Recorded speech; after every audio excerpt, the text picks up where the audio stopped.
I sat in a federal courtroom watching my daughter's husband get handcuffed for trying to murder me. The man my husband trusted like a son. The man who'd spent 9 years at our family table.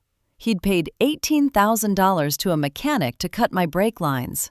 While I slept when the FBI agent read the charges, attempted murder, conspiracy, wire fraud, my husband wept. But I didn't.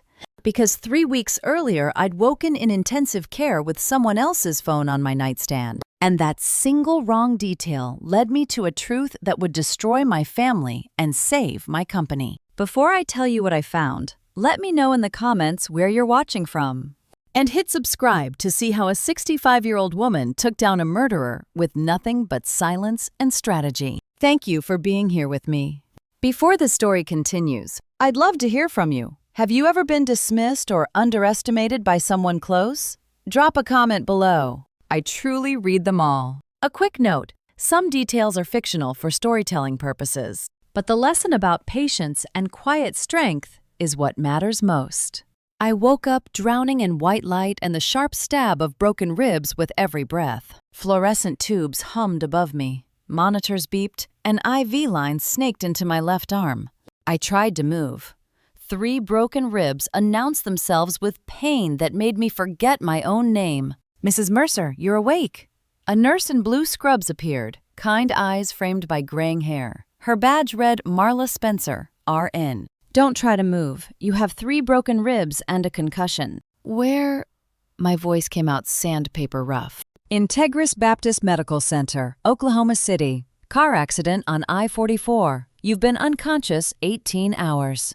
18 hours, Monday morning, May 27th, 2026.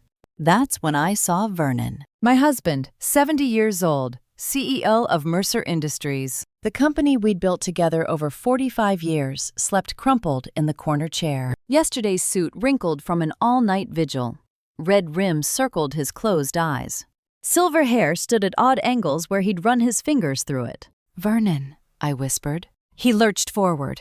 "You're awake, thank God." The relief was genuine. Whatever had happened to me, Vernon hadn't known it would. Nurse Spencer left to fetch the doctor. I closed my eyes, chasing the memory just beyond reach. I-44, Sunday afternoon, driving home from Tulsa.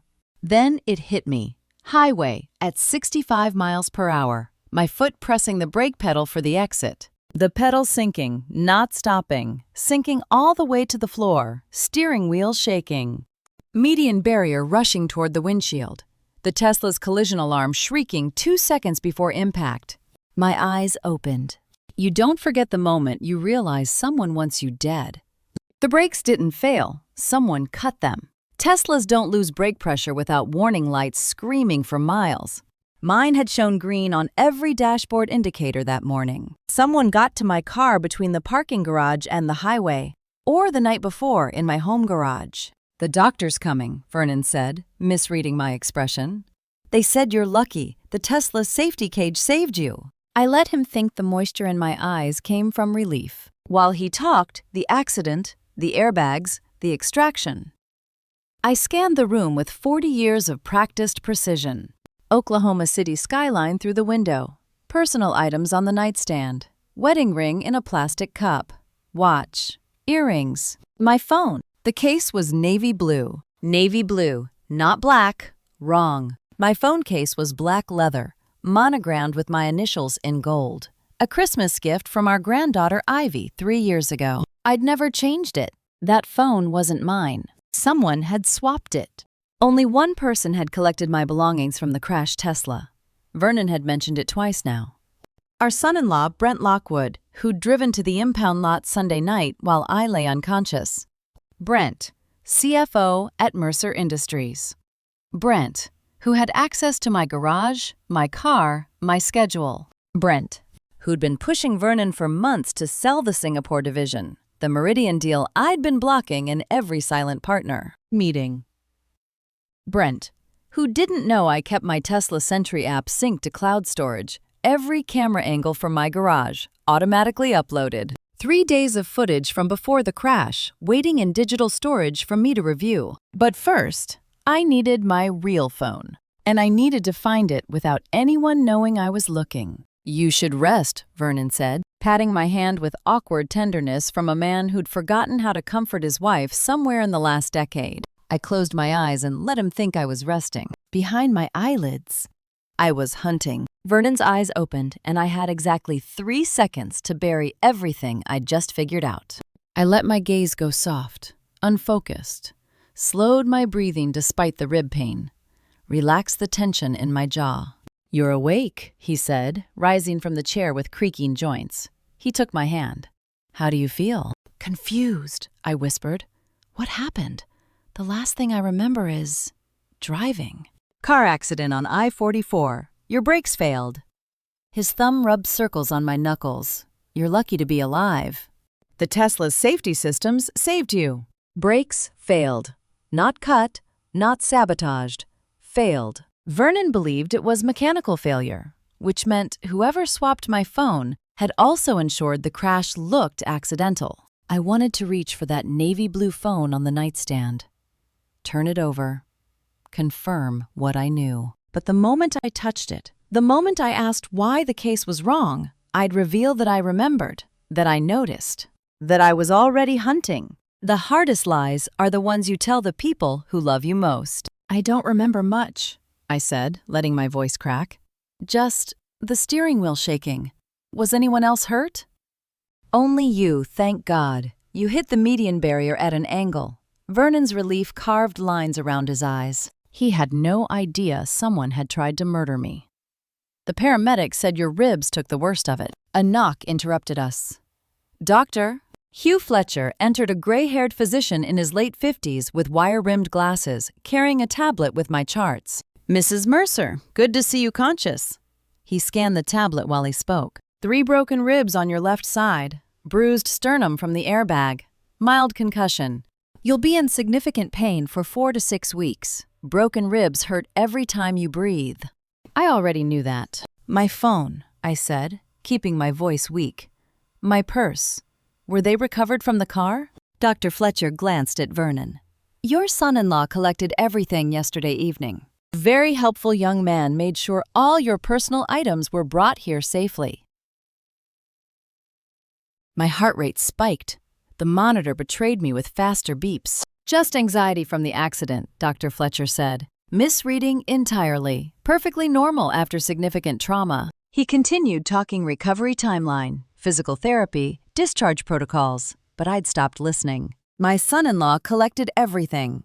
Yesterday evening. Brent." Of course it was Brent. Dr. Fletcher left after extracting promises about rest and pain medication. The door clicked shut, and Vernon returned to my bedside. "Brent took care of everything," he said, pride thick in his voice. "Went straight from the crash scene to the police impound lot. Got your phone, your purse, your jewelry. Made sure nothing was left behind. He's been calling every hour to check on you." I did the math. Sunday afternoon crash around 2 p.m. 18 hours unconscious meant it was now Monday morning, 7:30 a.m. Brent collected my belongings Sunday evening, say 6 p.m. 4 hours between crash and Brent getting my phone. Enough time for Tesla Sentry footage to upload to the cloud if the phone stayed powered on, but also enough time for Brent to power it down, swap it, and destroy local evidence. Did he know about the cloud backup? "He wants to visit today," Vernon continued. "I told him you'd want to thank him personally. He's been so worried." "That's kind of him," I managed. Vernon smiled, squeezing my hand with genuine warmth. He saw a devoted son-in-law who'd rushed to help in crisis. He didn't see the man who'd spent hours controlling every piece of physical evidence before I could wake up and ask questions. Brent thought he'd covered his tracks, swapped the phone, collected the belongings, ensured the crash looked accidental. He didn't know Tesla Sentry uploads to the cloud automatically every time the car connects to Wi-Fi. And my home garage had Wi-Fi. The lilies arrived before my son-in-law did. Their cloying scent announced him 10 seconds before his practiced footsteps reached my door. Brent Lockwood walked into my hospital room at 12:30 p.m. carrying white lilies, his tailored vest immaculate, his smile calibrated for concerned family member. He was 42 CFO of Mercer Industries, and the man who'd sabotaged my Tesla. But his eyes didn't look at me first. They swept to the nightstand. 0.3 of a second pause on the navy blue phone case. Confirmation. Satisfaction. Only then did he meet my gaze with manufactured worry. "Mom, thank God you're okay," he said, setting the lilies on the window ledge. "We've been so worried." My daughter Simone followed him in 38 years old, with trembling hands and genuine tears. She rushed to my bedside, gripped my hand with desperate relief. She had no idea she'd married the man who'd tried to kill her mother. "Mom, how do you feel?" "The doctor said you were lucky." "Tired," I whispered, squeezing her fingers. "But better now that you're here." Brent moved closer. Sandalwood cologne, deliberate and expensive. He glanced at the monitors. The IV, the bandages. "Do you remember what happened?" His voice carried practiced concern. "The police said it looked like brake failure." This was the test. This was why he'd come. I don't know." I let confusion cloud my expression. "I remember driving, then the pedal just went to the floor. Everything happened so fast." "Mechanical failure, probably," Brent said, relaxing incrementally. "Those Tesla brake systems are complex. Sometimes they just malfunction." Simone nodded, believing him completely. "The important thing is, you're alive." You learn to recognize sociopaths not by what they say, but by what they check for in the first 3 seconds. Brent had come to verify I hadn't found my real phone, that I didn't suspect sabotage, that I was exactly what I appeared. A confused 65-year-old woman recovering from an accident. I gave him what he wanted. "The doctors say I'll be here another week," I said, letting my voice waver with fragility I didn't feel. "The ribs need time to heal."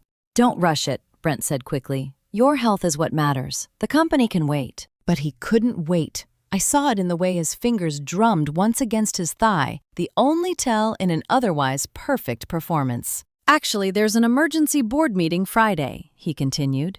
"Vernon asked me to handle the presentation since you'll be recovering. Friday, 4 days from now." "Friday?"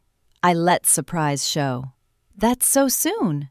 "Just routine business." His smile sharpened at the edges. "The Singapore division needs some decisions. Nothing for you to worry about. Vernon and I have it covered." He leaned closer, patted my hand with tenderness that made my skin crawl. "Just rest. Mom, let me take care of everything at the company. You've done enough. It's time to step back and let the next generation handle things." We were both actors in the same play, performing concern while planning murder. The difference was, he thought his performance had worked. "You're right," I said softly. "I should rest. Let you young people take over." Satisfaction flickered across his face before he schooled it back to devotion. Simone kissed my cheek, promised to visit tomorrow. Brent squeezed my shoulder, positioned his face near mine. "Focus on healing," he whispered. "Don't worry about Friday's meeting. Everything's under control." They left together, Simone's backward glance genuine, Brent's confident stride revealing.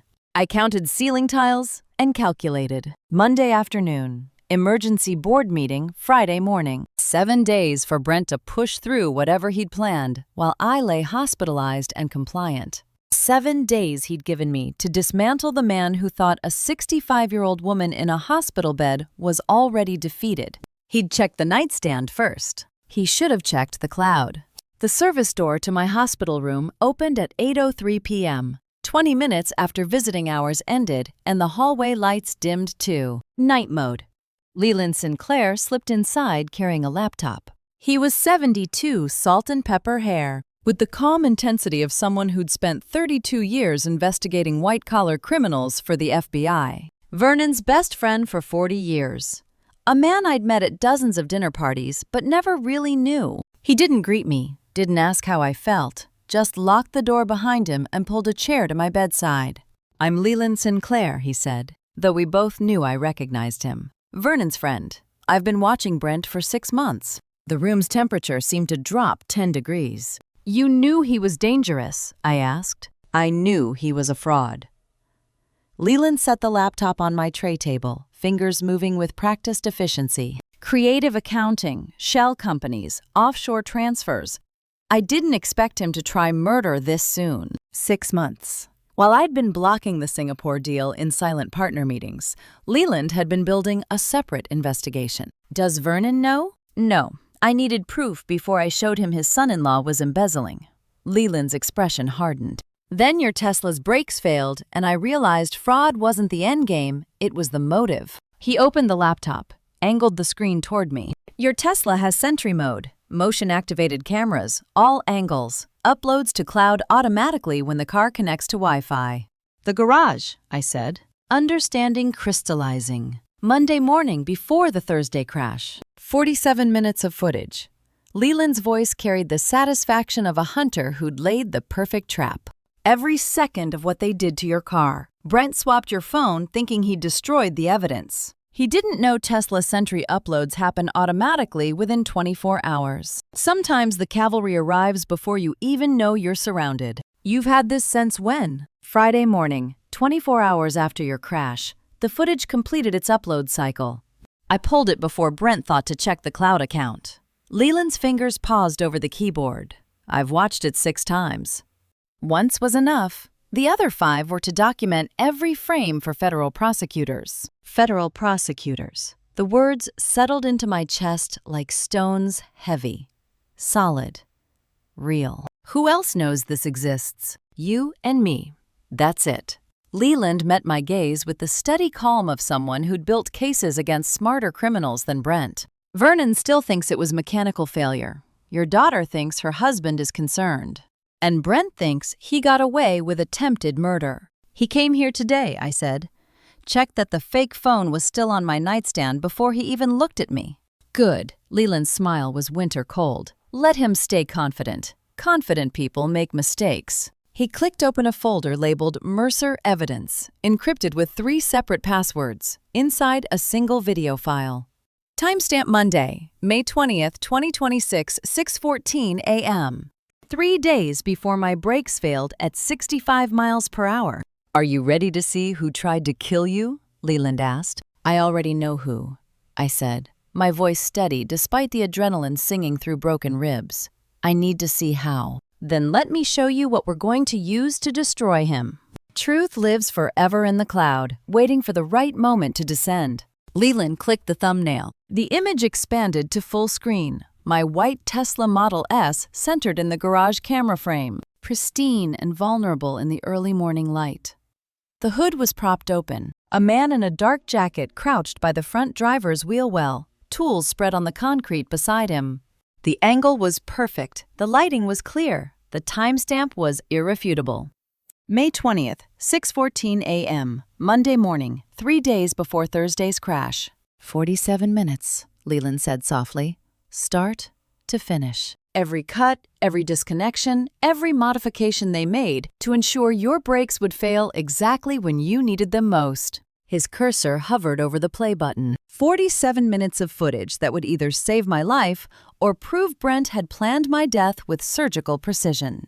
Leland's cursor clicked play, and my garage filled the laptop screen at 6:14 a.m. on a Monday I'd spent drinking coffee and reading quarterly reports, unaware someone was underneath my car engineering my death. The footage was crystal clear. A man in a dark jacket and baseball cap entered from the side door, not the main entrance. He moved directly to my Tesla without hesitation, without fumbling. He knew exactly what he was there to do. Garage code, I said. Inside access. Leland nodded. 6-digit code changed monthly. He either had current access or someone gave it to him. The man crouched by the front driver's wheel well, popped the hood with practiced efficiency. His tools came out in precise order. Socket wrench, hydraulic separator, diagnostic probe. No wasted movement. 12 minutes to remove the brake line hydraulic valve. He's done this before, Leland said. Professional. I agreed, my voice clinical despite the ice in my chest. Not some hired thug. The mechanic worked with methodical care, understanding exactly which component to remove for delayed failure. Not immediate catastrophe delayed failure. That would work fine at low speeds. Then fail catastrophically at highway velocity when heat and pressure demanded full hydraulic response. Minute 18, he connected a handheld scanner to the diagnostic port under the steering column. OBD2 reprogramming, Leland said. disabling the brake control module's failsafe warnings. That's why your dashboard showed green all the way to the highway. There's a particular horror in watching someone plan your murder with the same methodical care you'd use to replace a tire. I watched in silence. Remove valve, reprogram computer, test clearance, wipe fingerprints. Minute 32, his phone screen lit up in his jacket pocket. He pulled it out, glanced at a message, typed a quick response. "Can you see the number?" I asked. "Already ran it," Leland typed on his second laptop. "Burner phone purchased with a corporate card 2 weeks ago. Same card paid for the OBD scanner. Corporate card. Whose? Mercer Industries accounts payable.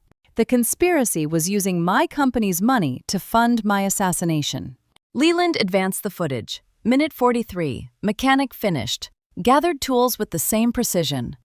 Minute 45, walked toward the side door. Minute 47, he paused, looked back over his shoulder, checking his work. The garage camera caught his face at perfect angle. Leland freeze-framed the image, pulled up a DMV photo on his second laptop, side by side with the frozen footage. The resemblance was unmistakable. "Travis Wolf," Leland said. 29 years old, licensed auto technician, certified in hybrid systems.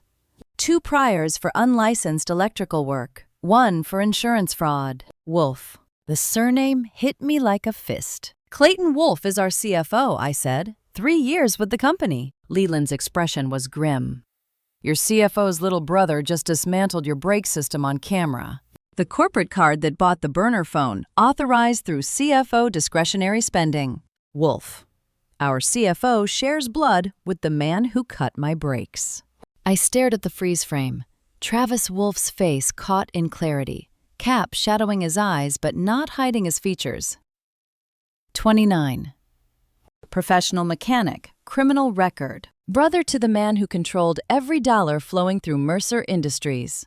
"Clayton either knows," I said, "or Brent has leverage we haven't found." "That's what I've been investigating," Leland said. "The fraud started with Clayton's financial reports, numbers that didn't add up. Transfers through proper channels leading to shell companies that evaporated on inspection." He pulled up a spreadsheet dense with account numbers. "Brent and Clayton have been working together at least 18 months. If Clayton's brother is willing to commit murder on camera, we're not dealing with simple embezzlement. We're dealing with a takeover," I finished. Leland nodded. "And Friday's board meeting is when they plan to finish what the car crash started." After Leland left at midnight, I lay in the dark hospital room watching Oklahoma City lights through the window and couldn't stop thinking about 1986, 40 years ago.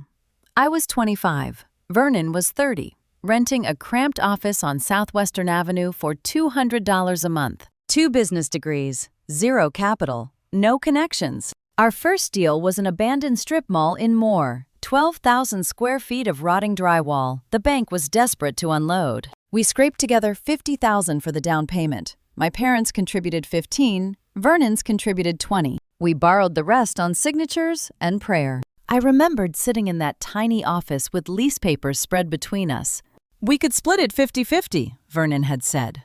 "Equal partners. Or we could do 51-49, I'd replied. "Protection if we ever disagree on something vital." Vernon studied me, then smiled. "You take the 51. You're better with numbers and strategy.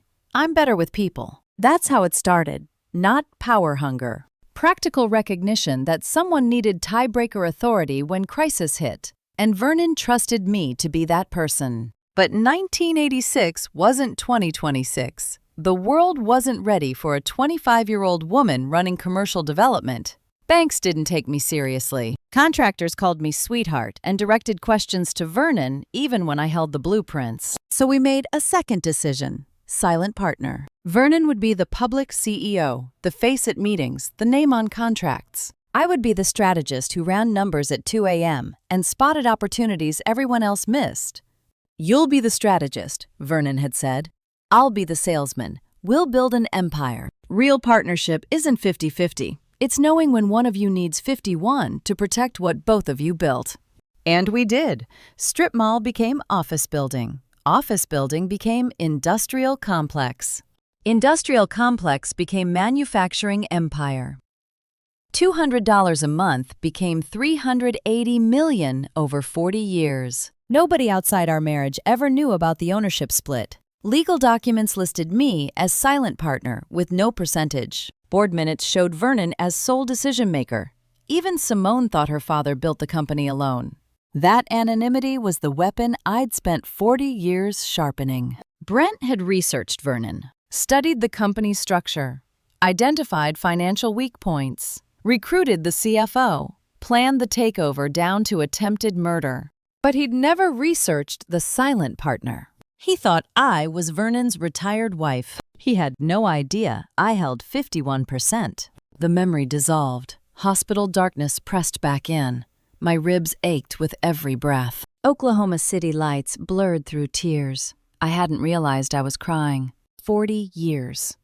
And now I was fighting to save it from the man who'd married our daughter and tried to kill me for it. Memory is a luxury. Evidence is survival. I forced my mind to tactical present. Leland had cloud footage showing Travis Wolfe sabotaging my Tesla. Enough for criminal charges? Maybe enough to stop Friday's board meeting. But something nagged at me. The phone on my nightstand, Brent's replacement with the Navy case, didn't have my Tesla Sentry login. He'd swapped it to cut off my access. Except my real phone wasn't gone. It was still in my purse. And my purse was still in the crashed Tesla at the Oklahoma City Police Vehicle Storage Facility on Northeast 36th Street. Brent had swapped the hospital phone, the one he'd brought Sunday night after collecting my belongings. But he couldn't get back into impound without raising questions, which meant my actual phone, with my actual credentials and full Tesla app permissions, was still sitting in that wrecked car, waiting for me to retrieve it. Waiting to prove the cloud upload had succeeded before he'd ever gotten his hands on the replacement. I needed that phone back before Brent realized his swap had failed. Before he understood, I had access to 47 minutes of footage showing his conspiracy in crystal clarity. I needed Leland to go to that impound lot tomorrow morning and retrieve my real phone without Vernon knowing, without Brent suspecting, without anyone realizing the silent partner was already 3 moves ahead. Leland's text arrived at 6:47 a.m. Impound opens at 7. I'll have your phone by 8. I watched the hospital clock tick toward 7, each minute stretching like the 62 hours since someone had tried to kill me. My ribs ached with every breath. The navy blue phone, Brent's replacement, sat on the nightstand, like evidence of his arrogance. He'd thought swapping phones would erase the footage. He didn't know about cloud sync. At 7:14 a.m., my phone buzzed. Photo attachment from Leland. My white Tesla Model S sat in an impound bay under harsh fluorescent lights. The front end was crushed, hood buckled, driver's side fender collapsed inward. The windshield showed spiderweb cracks radiating from the impact point. Airbag deployment had blown the steering column cover apart. I'd survived that. The realization hit me like a second collision, seeing the physical proof of what my body already knew. Someone had engineered that crash with professional precision. And only Tesla's safety cage had kept me breathing. Another text, "Officer wants forms. This might take a while." I settled back against the pillows and waited. 23 minutes later. Bureaucracy is a special kind of torture. I smiled despite the rib pain. Leland was navigating Officer Dale Pritchard. I recognized the name from Vernon's complaints about OCPD's property release procedures. Pritchard ran the impound lot like a fortress. Forms in triplicate, signatures witnessed, liability waivers notarized. But Leland had spent 32 years working federal cases. If anyone could charm their way through police paperwork, it was him. 7:52 a.m. Photo attachment. My black leather phone case, monogrammed with gold initials, held in Leland's palm. Real. Not navy blue. Real. I exhaled so hard my ribs screamed protest. 3 minutes later, powering it on now. Battery at 23%. 23%. 3 days in a crashed car, and the battery had held just enough. My hospital phone buzzed with incoming call. Leland's face filled the screen. Impound lot chain link fence visible behind him. "It's here," he said without preamble. "Tesla Sentry app, 47 minutes of footage." When did it sync? Leland tapped the screen, held it up to his camera. I could see the timestamp. May 25th, 2026, 11:43 p.m. Cloud sync completed. 11:43, he read. Saturday night. 2 minutes before midnight. 2 minutes before the crash that happened at 11:45 p.m. The footage had uploaded to the cloud before impact. Before Brent ever got his hands on my belongings. Before he'd had a chance to delete anything. Every second of Travis Wolfe dismantling my brake system was preserved in digital permanence. We have everything, Leland said, and I heard satisfaction thick in his voice. Video evidence, timestamps, cloud verification, the sabotage, the OBD reprogramming, his face at the exit, all of it. I opened my mouth to respond. My hospital phone, the fake one on the nightstand, buzzed with a calendar notification. I picked it up. Emergency board meeting Friday, May 31st, 2 p.m. Mercer Building, 32nd floor. Attendance mandatory. Vernon Mercer, CEO. Friday, 3 days from now. Constance, Leland's voice pulled me back. You still there? Vernon just called an emergency board meeting, I said. Friday afternoon. Leland was quiet for 3 seconds. That's 72 hours. 72 hours to turn 47 minutes of footage into a case strong enough to stop Brent's takeover in front of the full board. I stared at the notification, calculating. He's moving faster than I expected. Then we move faster, Leland said. I'm bringing your phone to the hospital now. We'll review every frame of that footage, build timeline documentation, identify every person involved. By Friday at 2 p.m., you'll walk into that boardroom with evidence so overwhelming that Brent won't see the trap until it closes around him. Walk into that boardroom, 3 broken ribs, bruised sternum, mild concussion. I could barely sit up without medication. But I'd spent 40 years building Mercer Industries from a $200 office into a $380 million empire. I could survive 72 more hours. Bring the phone, I said, and bring your laptop. We have work to do. Leland walked into my hospital room at 2:15 p.m., carrying a 17-inch laptop and the kind of expression that meant he'd found something worse than we'd imagined. He locked the door behind him, set the laptop on my tray table, didn't sit down. I got into Brent's email server this morning, he said. His assistant uses the same password for everything. Show me. Leland opened the laptop, angled the screen toward me. Email archive, sorted by date. 6 months of correspondence stretching back to November 2025. Encrypted attachments flagged in red. Singapore domain addresses appearing with suspicious frequency. 14 high-priority messages, Leland said, scrolling. All involving dollar figures over 100 million, all with the same recipient. He clicked one open. From brent.lockwood@mercercommercial.com to r.koh@meridiancapitalsg.com. Date March 12, 2026. Subject REMOU final terms. Attachment Meridian_MOU_signed.pdf. You're not going to like what I found, Leland said quietly. I clicked the attachment. PDF opened to a memorandum of understanding, 23 pages of legal language that boiled down to one brutal truth. Brent Lockwood was selling 40% of Mercer Industries to Meridian Capital Partners for $152 million.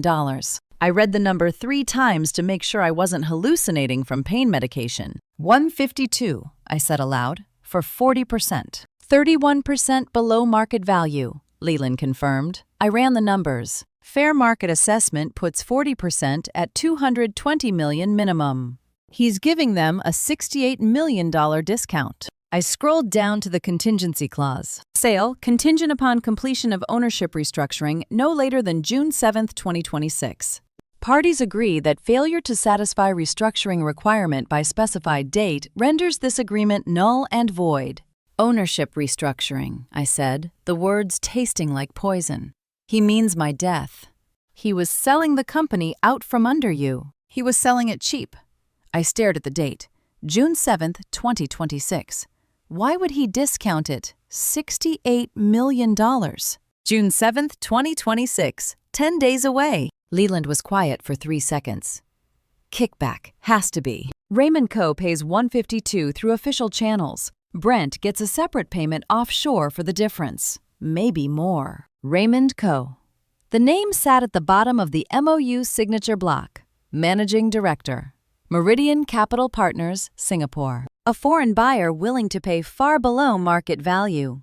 No questions asked about why it was cheap.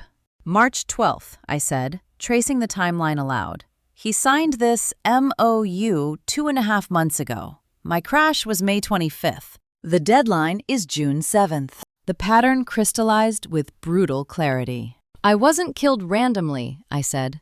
I was killed on schedule. Leland nodded. Your 51% stake was the obstacle. As long as you were alive, you could veto the sale. But if you died before June 7th, your shares would transfer to Vernon under standard succession protocols. Vernon doesn't know you hold the majority. He thinks he's CEO with full authority. Brent could push the Meridian deal through as a routine business transaction. How much had Vernon known when he'd approved the Tesla maintenance schedule that put my car in the shop 3 days before my brakes? Were cut. I pushed the thought away. Later. That reckoning would come later. Friday's board meeting, I said. May 31st. That's 10 days before the June 7th deadline. If you died in the crash, Friday's meeting would formalize the power transition, Leland said. Brent presents the Meridian deal as a strategic opportunity. Vernon, grieving and overwhelmed, relies on his trusted CFO and son-in-law for guidance. The board approves. Deal closes June 7th. Brent walks away with his offshore kickback. And Meridian owns 40% of your company at a 31% discount. But I didn't die. No, you didn't. I looked at the calendar on my hospital phone. Tuesday, May 28th. Friday board meeting in 3 days. June 7th deadline in 10. Brent has a contract deadline, I said, which means he's locked into a timeline he can't change. Meridian expects ownership restructuring by June 7th or the deal collapses. And you're still alive, holding 51%, Leland finished. We need to move faster than him, I said. Leland's smile was winter cold.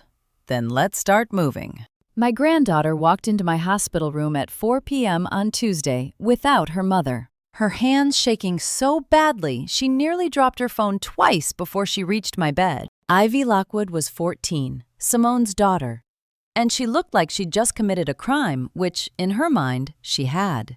Grandma, I need to show you something. Her voice barely above a whisper. But you can't tell my mom I was here. I pushed higher against the pillows, ignoring rib pain. What's wrong, sweetheart? I told Mom I was going to the cafeteria. Ivy glanced at the closed door. I only have a few minutes. Sit. Tell me what's happening. Ivy sat, clutching her phone like evidence. I did something bad 2 weeks ago. I recorded them. Recorded who? Mom and Brent. They were fighting. I was upstairs doing homework and heard raised voices from the kitchen. Eyes too old for 14. They'd been fighting a lot, so I started a voice memo on my phone. My heart rate monitor beeped faster. When was this? May 11th, 2 Sundays ago. 4 minutes and 17 seconds long.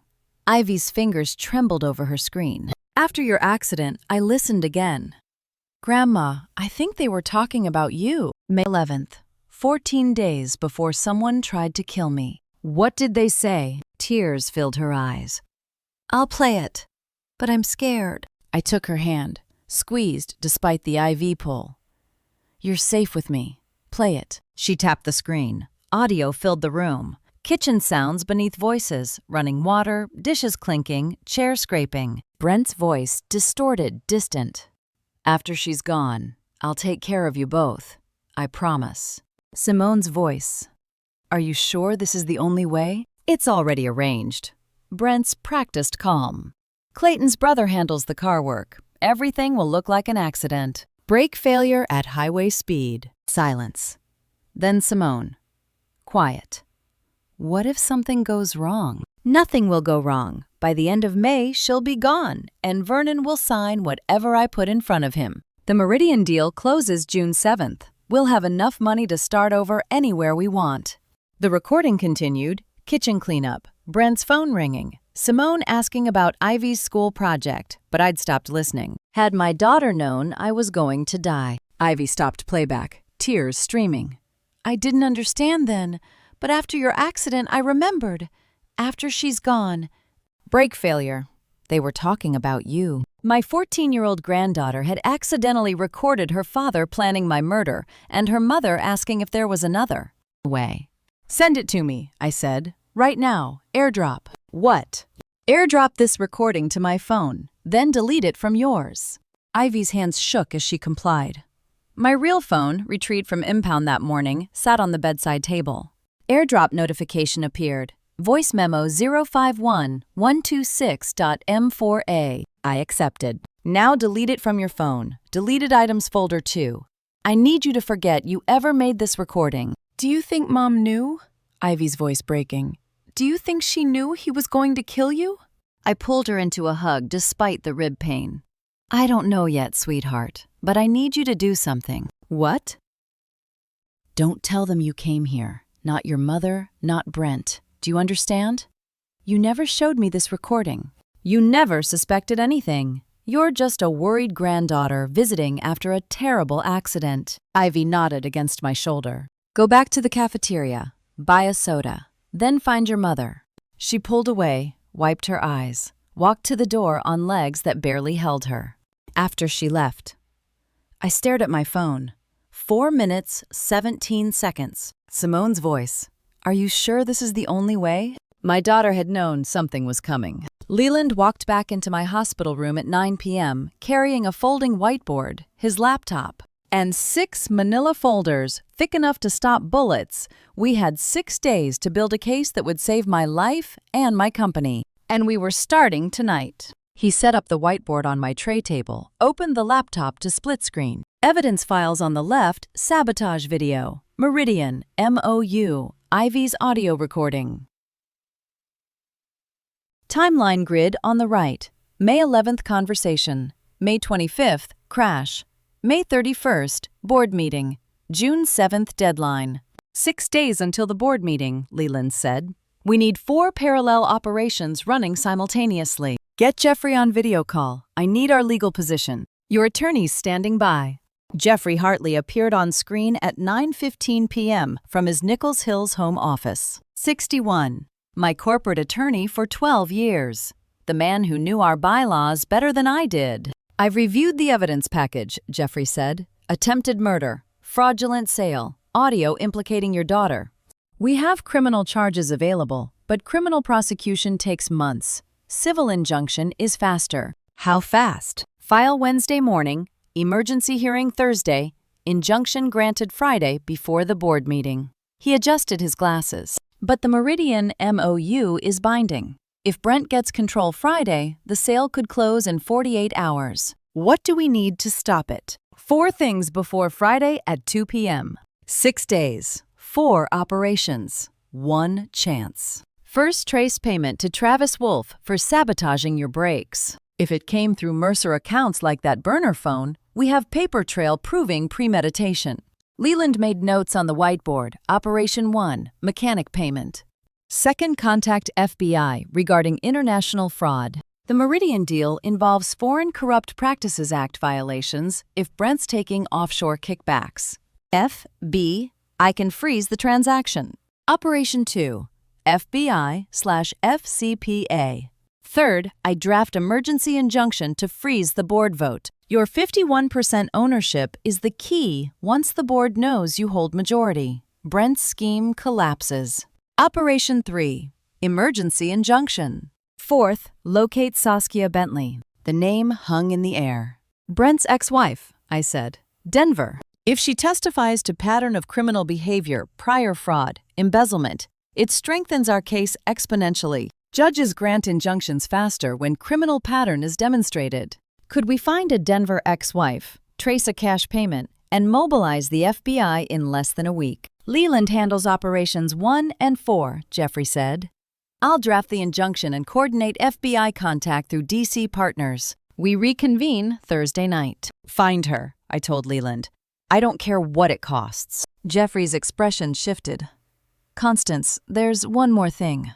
I reviewed our corporate bylaws tonight. Article 7, Section 3. Dread settled into my stomach. Shareholder resolutions require physical quorum unless medical incapacity is certified by independent physician panel, 72 hours in advance. We're past that deadline. If you're not physically present in that boardroom Friday at 2, Brent can pass the forfeiture resolution by default. I'll be there. You're in ICU. Dr. Fletcher hasn't cleared you to walk unassisted. 3 broken ribs, bruised sternum, concussion. You're supposed to be here another 4 days minimum. Then I'll check myself out against medical advice. Jeffrey leaned closer to his camera. The bylaws are explicit: physical presence, standing, speaking, voting.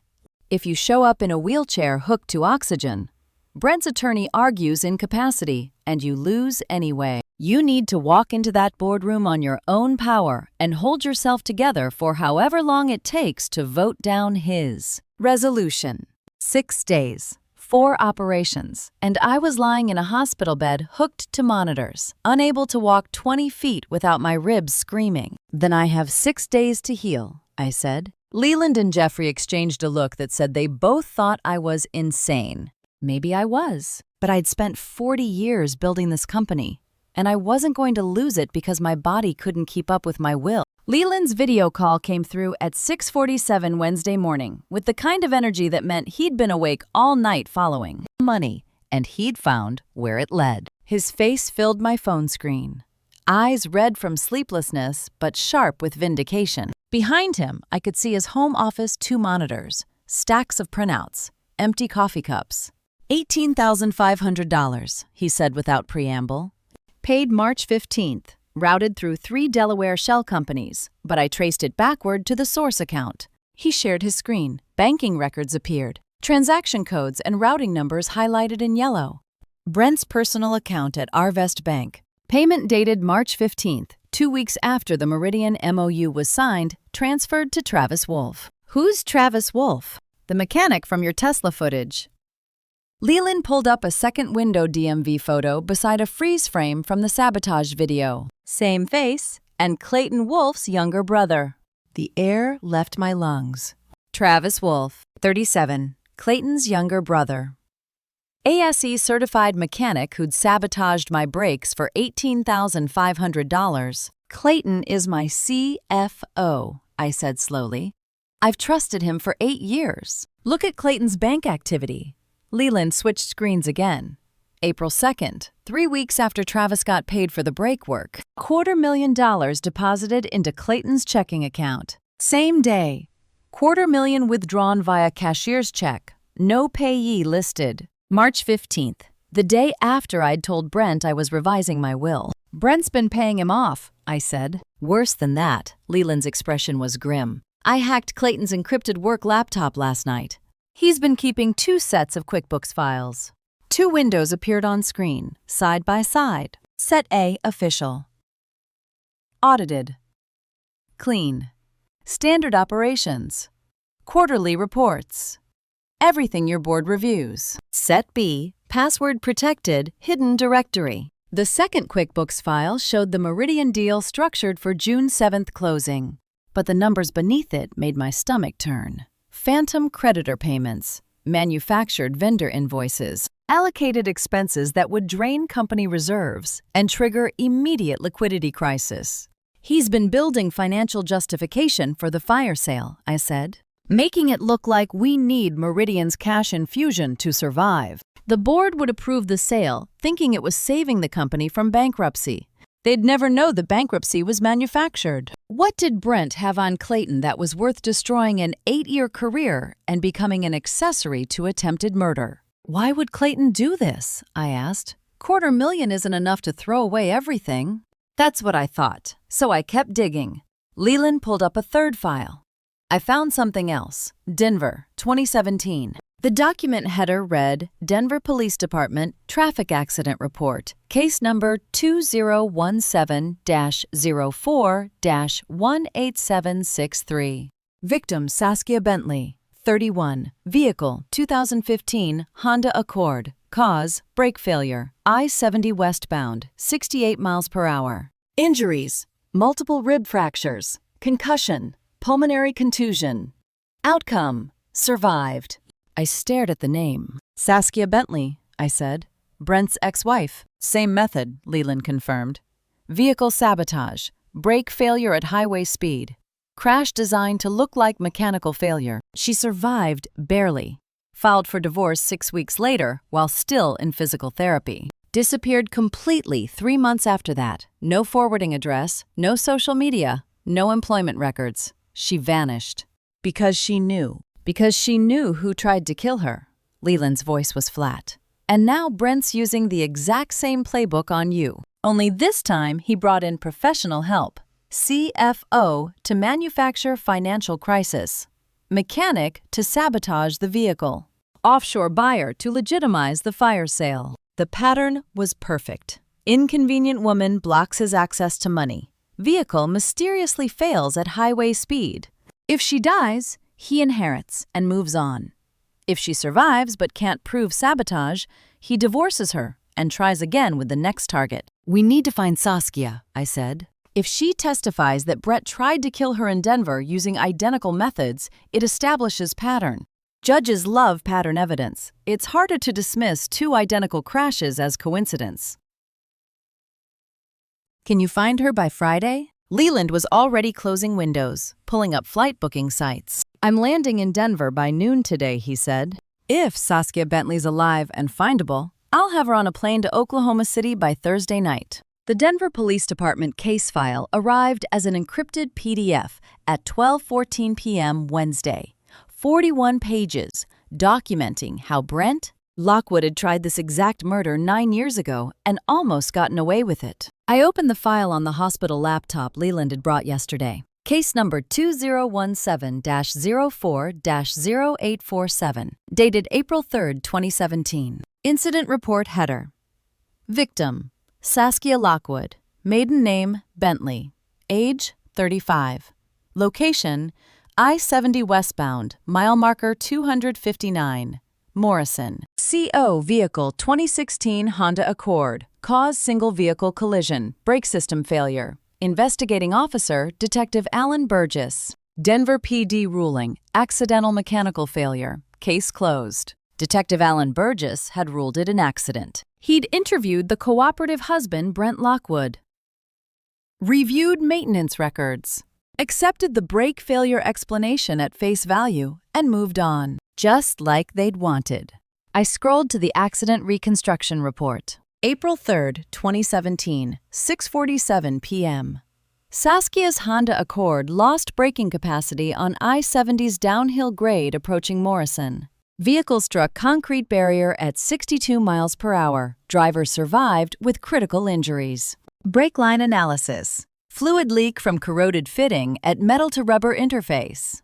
Conclusion.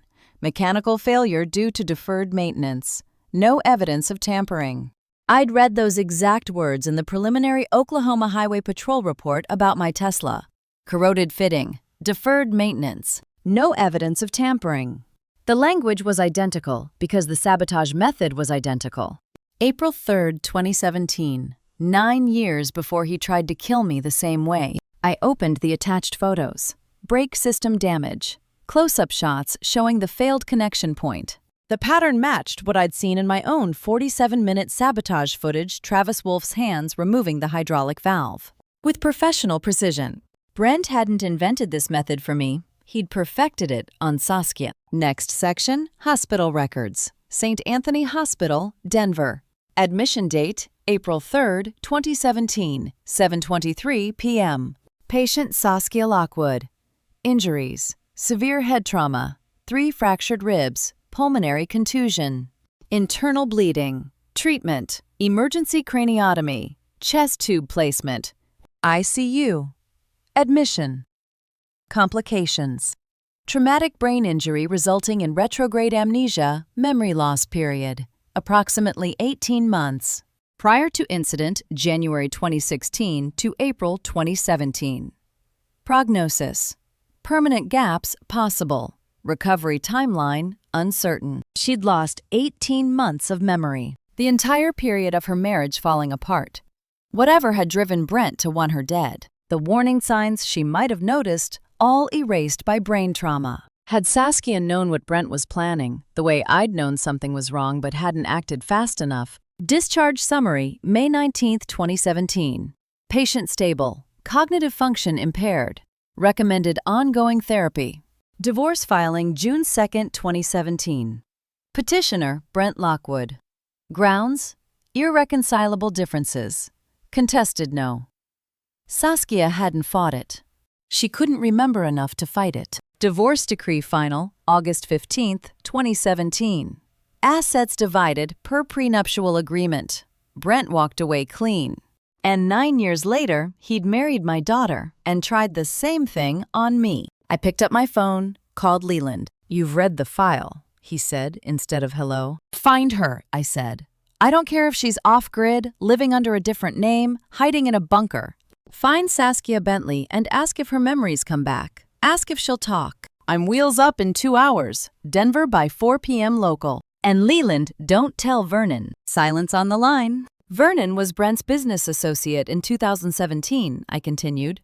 They'd known each other 3 years by the time Saskia's brakes failed. If Brent tried this once and got away with it, Vernon might have known then, too. "You think your husband—" "I don't know what I think, but I'm not telling him we found the Denver connection until we have Saskia's testimony secured. If Vernon enabled this once, he could warn Brent we're coming." Leland was quiet for 3 seconds. "Understood. Radio silence on the Denver angle until I've located her. Call me the minute you find anything." I hung up and stared at the case file on my screen. April 3, 2017. Saskia Bentley's Honda Accord, brakes sabotaged, crash ruled accidental.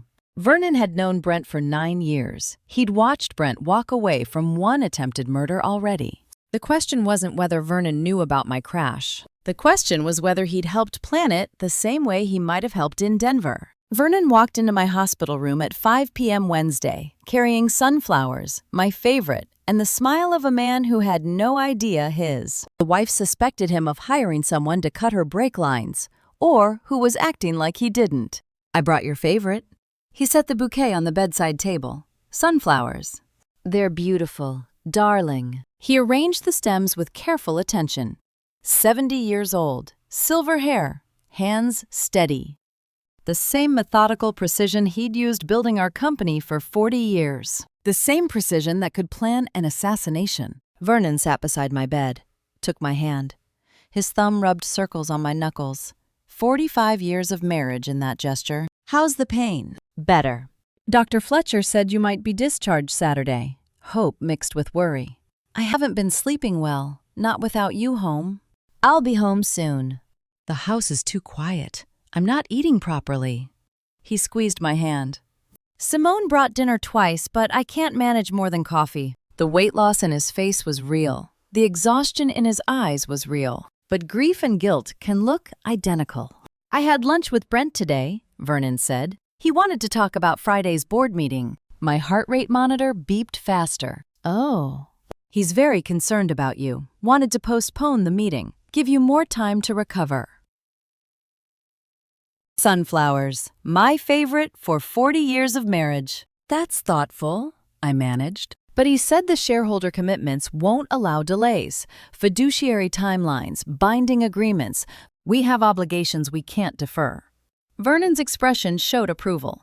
His heart's in the right place, though. Brent's public concern, while privately racing toward his June 7th deadline. "I'm sure he has the company's best interests at heart," I said. "Thank God for Brent. He's been holding everything together. Handling operational decisions, coordinating with board members, preparing Friday's documentation." Genuine gratitude in Vernon's voice.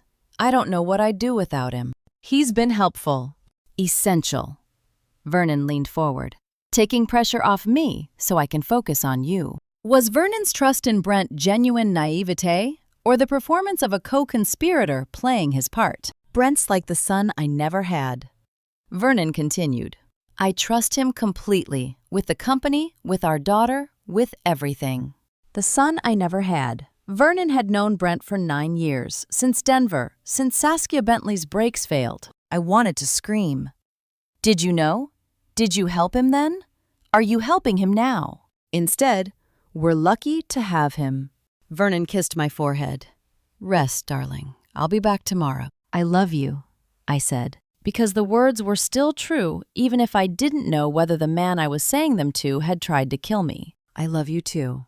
He squeezed my hand, adjusted the sunflowers, and left. The door clicked shut. I lay in the dark watching sunflowers cast shadows. 4 days until Friday's board meeting forced the truth into daylight. 4 days to determine whether my husband was Brent's dupe or his partner. Whether Vernon's concern was love or theater. Whether the man who'd brought me sunflowers had also signed off on cutting my brake lines. I couldn't ask him directly without destroying my tactical advantage. The evidence was overwhelming sabotage video. Meridian MOU. Ivy's recording. Clayton's duel books. Denver case file. But none of it proved whether Vernon knew. He could be another victim husband who trusted the wrong son-in-law. CEO manipulated by his CFO. Or he could be the architect, using Brent as visible player while maintaining the plausible deniability. 40 years of silent partnership had taught him to perfect. I needed answers before Friday, and the only person who could provide them was sitting in a Denver apartment Leland hadn't found yet. The FBI joined our conference call at 8:03 Wednesday night. Special Agent Rachel Donnelly, White Collar Crime Division, Oklahoma City Field Office, and the first thing she said was, "Walk me through the evidence, starting with the attempted murder." Jeffrey had briefed her already. I could hear it in her voice. Sharp questions that meant she'd reviewed his evidence package and knew this case was prosecutable. May 25th, I said.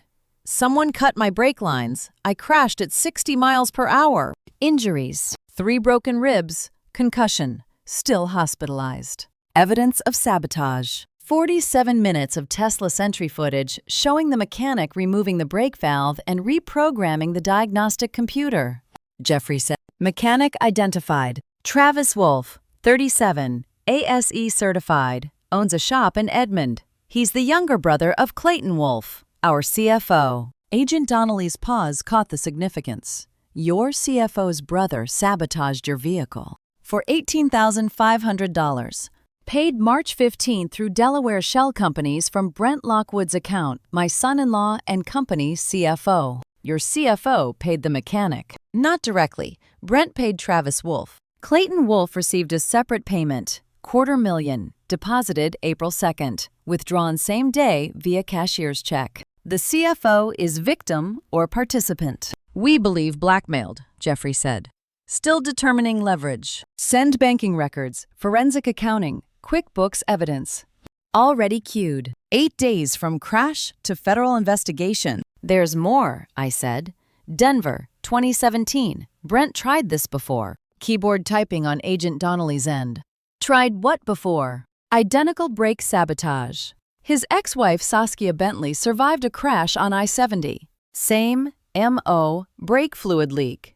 Ruled accidental by Denver PD. She had traumatic brain injury. Couldn't contest the divorce. Do you have the Denver file? Sending now, Jeffrey said. Case 2017-04-0847. Pattern of behavior establishes intent. What's the financial motive? Meridian Capital Partners, Singapore. MOU signed March 12th. Brent sells 40% of our company for $152 million, 31% below market. Deal contingent on ownership structure modification by June 7th, meaning your death. I hold 51% as silent partner. If I died, shares transfer to my husband Vernon. Brent could then push the sale through. How many other women had Brent Lockwood tried to kill before law enforcement finally connected the pattern? The Singapore deal triggers Foreign Corrupt Practices Act review, Jeffrey added. Offshore kickbacks, shell company laundering. FCPA exposure is significant, Agent Donnelly confirmed. When is your board meeting? Friday, May 31st, 2 p.m. We'll be there, Friday, 9 a.m., 32nd floor Mercer Building. 2 agents, don't engage suspects before we arrive. Relief flooded through me.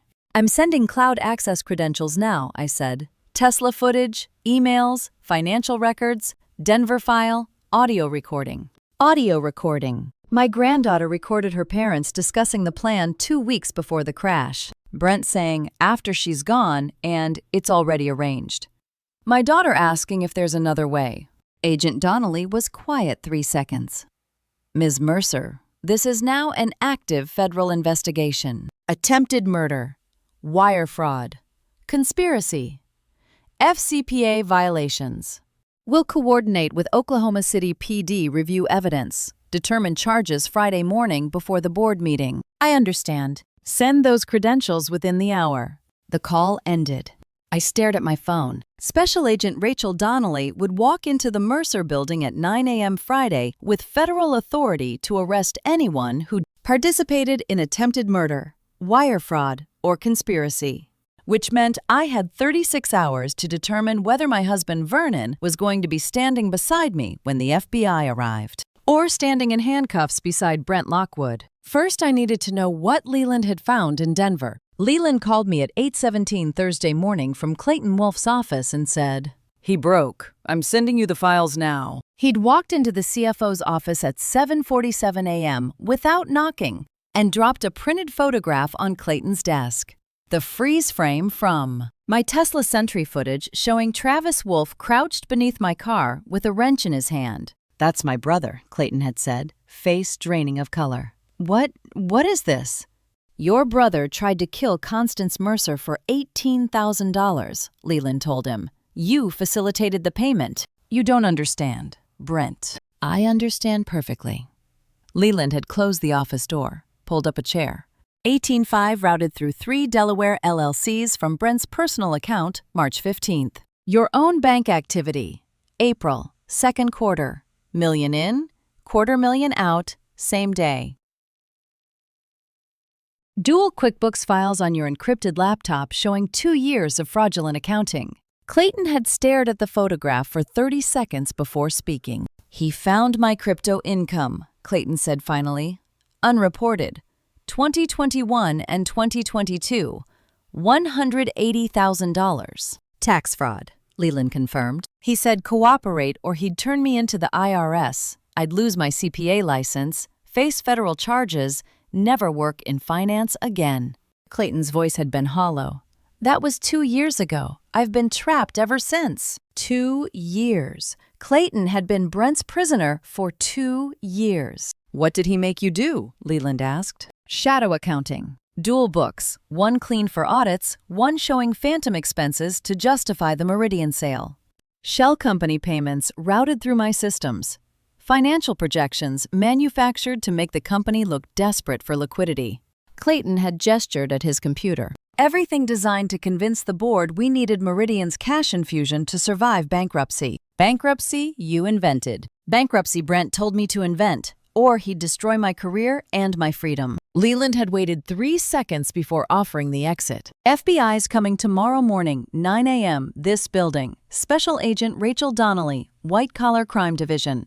Active federal investigation. Arrests are imminent."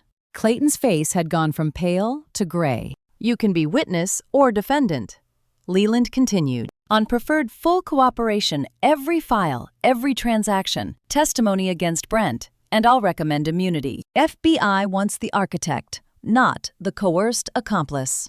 "What do you need?" "Everything." How many others had Brent blackmailed into complicity? Accountants, lawyers, mechanics, all trapped by their own small crimes. Clayton had unlocked his desk drawer, retrieved a USB drive. 2 years of everything, he'd said, handing it to Leland. Dual books, shell companies, email correspondence with Brent, complete Meridian deal structure, all of it. Leland had pocketed the drive. When did Brent make the first illegal transfer? That's when Clayton had delivered the news that made Leland call me immediately. "He's already moved $4.2 million to Meridian," Clayton said. Tuesday, May 28th. Company operating account to Meridian Capital Partners Escrow. Down payment on the sale. Tuesday, Leland repeated. 2 days ago. He's not waiting for Friday's board meeting to close the deal. He's using the meeting to legitimize a sale he's already executing. That's what Leland told me on the phone Thursday morning while I sat in my hospital bed calculating how badly I'd underestimated. Brent's timeline, $4. $2 million in company funds, money that should have been paying property maintenance insurance premiums. Vendor contracts had already moved to Singapore while I was still discovering the plot existed. Brent wasn't planning to use Friday's board meeting to start the sale. He was using it to finish. "I'm uploading Clayton's files to the cloud now," Leland said. "Every transaction, every email, 2 years of documentation. FBI will have everything before they arrive tomorrow." "Call Jeffrey," I said. "We need an emergency injunction filed today. Freeze the Meridian account. Block any further transfers. Stop the sale before Brent moves more money we can't recover." Already dialing. The line went dead. I stared at my hospital phone. 30 hours until the FBI arrived. $4.2 million already gone. And somewhere in Denver. Leland still hadn't found Saskia Bentley, the only witness who could prove this wasn't Brent's first attempt at murder for money. Friday was 26 hours away. I needed to get out of this hospital bed. Jeffrey Hartley arrived at my hospital room Thursday at 1 p.m. carrying a portable printer, 3 legal templates, and the kind of focused intensity that meant we were about to weaponize every corporate bylaw Brent Lockwood had forgotten existed. He set up the printer on my table, opened his laptop, corporate charter, bylaws, Oklahoma statutes, all ready. "We're filing 3 documents tomorrow before the board meeting starts. What do we need? Your signature, my argument, and 4 hours to draft it right." He pulled up Clayton's USB evidence dual QuickBooks files, the $4.2 million Meridian transfer, Shell Company trails, added Tesla footage, Meridian, MOU, Ivy's audio, Denver file. 3 documents, each one a different failsafe. Document 1.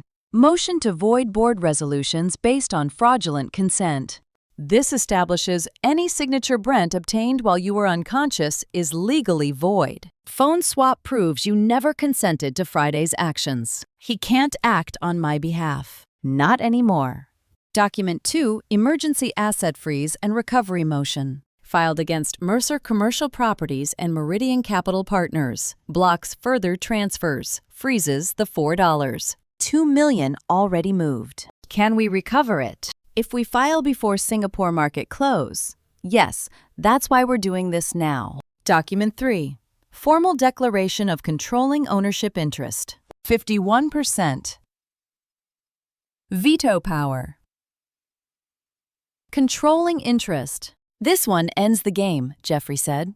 Publicly declares your 51% stake with explicit veto authority over any sale, merger, or ownership restructuring. Brent can't sell what you won't authorize. I signed where Jeffrey indicated 3 documents, 14 pages, each witnessed and notarized via video call. Filing at 8 a.m. tomorrow, 1 hour before FBI arrives, 6 hours before the board meeting. By the time Brent walks into that boardroom, the legal ground will have shifted completely. He packed the printer, gathered the documents, left at 5:47 p.m. 13 minutes later, my phone buzzed. Text from unknown number, no caller ID. "I know what you're planning. You can't win. Take the money and walk away." How desperate was Brent to send that text? Did he think a threat would make me walk away from my company and attempted murder? I screenshot the message, forwarded it to FBI Special Agent Rachel Donnelly. Threatening communication received 6 p.m. from suspect. Her response? Screenshot everything. This is witness intimidation, federal crime. Adds another charge. I forwarded to Jeffrey. His response? He's panicking. Just committed a felony we can prove.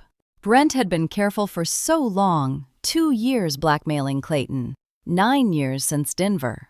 Months planning my assassination, and now he was sending threatening texts like an amateur. Desperation makes people sloppy.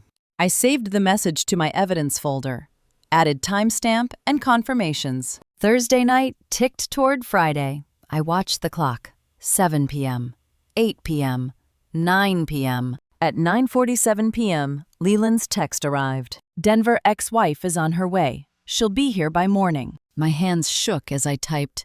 Did she agree to testify? She's been waiting 9 years for someone to ask. Saskia Bentley, Brent's first victim. The woman who'd survived identical brake sabotage and lost 18 months of memory to brain injury. who'd filed for divorce 6 weeks after the crash and disappeared 3 months later. She was boarding a red-eye from Denver to Oklahoma City, carrying 9 years of silence about the night Brent Lockwood cut her brake lines and walked away clean. She'd arrive at the Mercer building by 6:30 a.m. Friday, 2.5 hours before FBI arrival.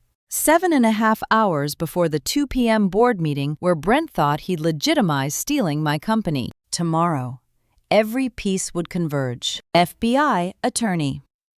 CFO cooperation. Ex-wife testimony. Forensic evidence. Legal documents. Asset freeze. Pattern crime proof. I had 1 night left to decide what to tell Vernon. I woke at 5:45 Friday morning, 6 days after someone cut my brake lines, and reached for the navy suit my daughter had brought to the hospital 3 days earlier, not knowing I'd wear it to destroy her husband. The hospital gown came off first, navy pantsuit next. Simone had delivered it Wednesday with a worried smile, thinking I needed clothes for visitors during recovery. She hadn't known I'd wear it to prove her husband tried to kill me. Each movement sent fire through my ribs, lifting arms to button the blouse, bending to step into pants, fastening the jacket despite how the fabric pressed against bruised sternum. 3 broken ribs, 6 days post-crash, 7 hours until the 2 p.m. board meeting.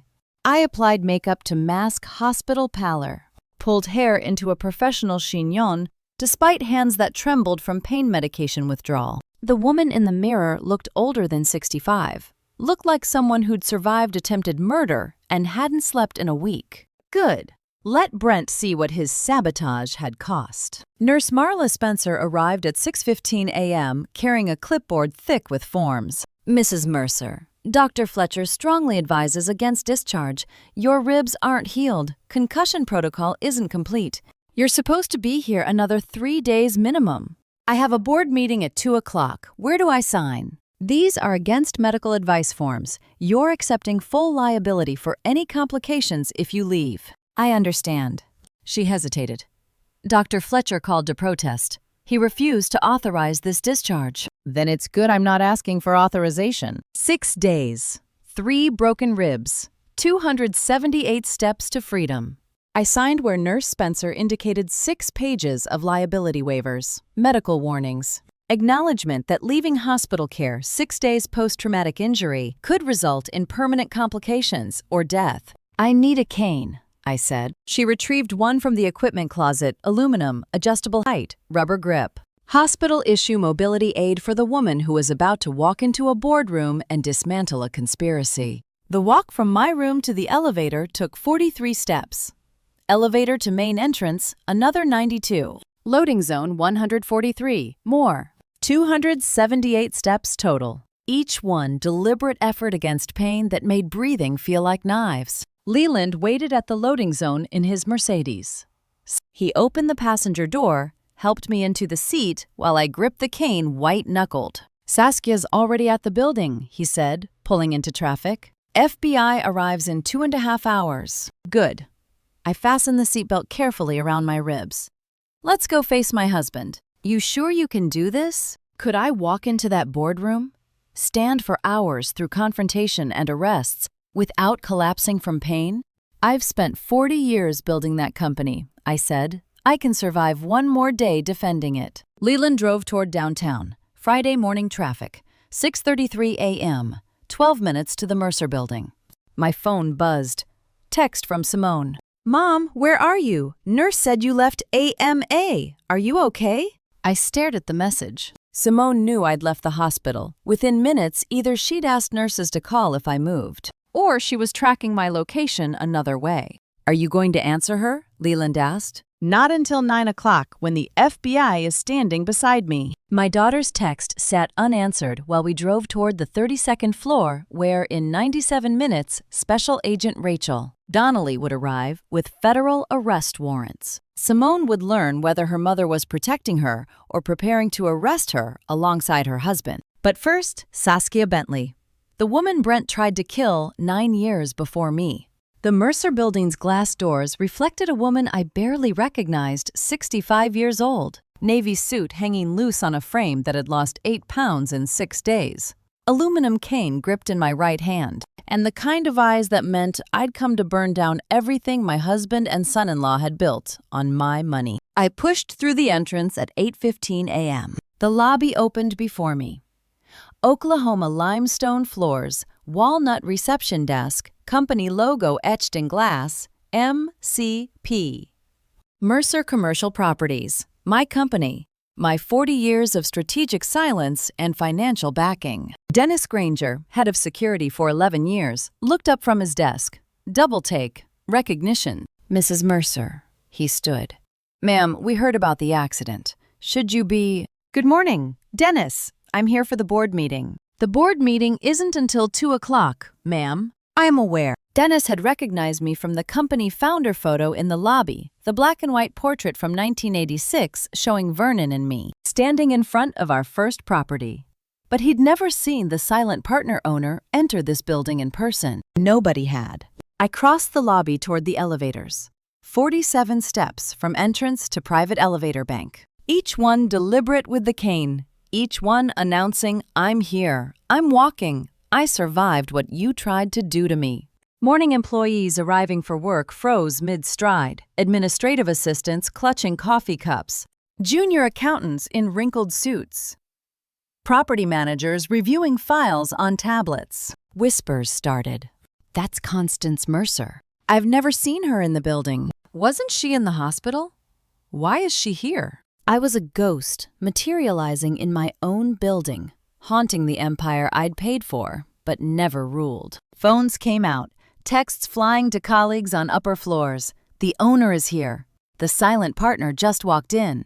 Something's happening today. Let them wonder. Let the whispers spread through 32 floors of offices. Let Brent hear that I'd arrived 6 days post-crash, walking with a cane, but walking nonetheless, and know his timeline had just collapsed. I reached the private elevator bank, separate from public elevators, reserved for C-suite executives. Pulled my keycard from my purse. Black card. Gold embossing CM, 51%. Issued 1986 when Vernon and I founded this company with $200 a month in rent and $50,000 borrowed from our parents. Never deactivated despite 40 years of silent partnership. Despite Brent assuming my invisibility meant I had no physical access to my own building. CM, 51%. Constance Mercer, 51%. Controlling interest since 1986. I swiped the card. Reader beeped green. Access granted. Executive level authorized. Brent didn't know this card still worked. He'd assumed the silent partner stayed silent, stayed home, stayed out of operations. He'd planned an entire corporate takeover without accounting for the fact that I could walk into this building anytime I wanted and override every security protocol with 40-year-old credentials he'd forgotten existed. Private elevator doors opened. I stepped inside. Pressed 32.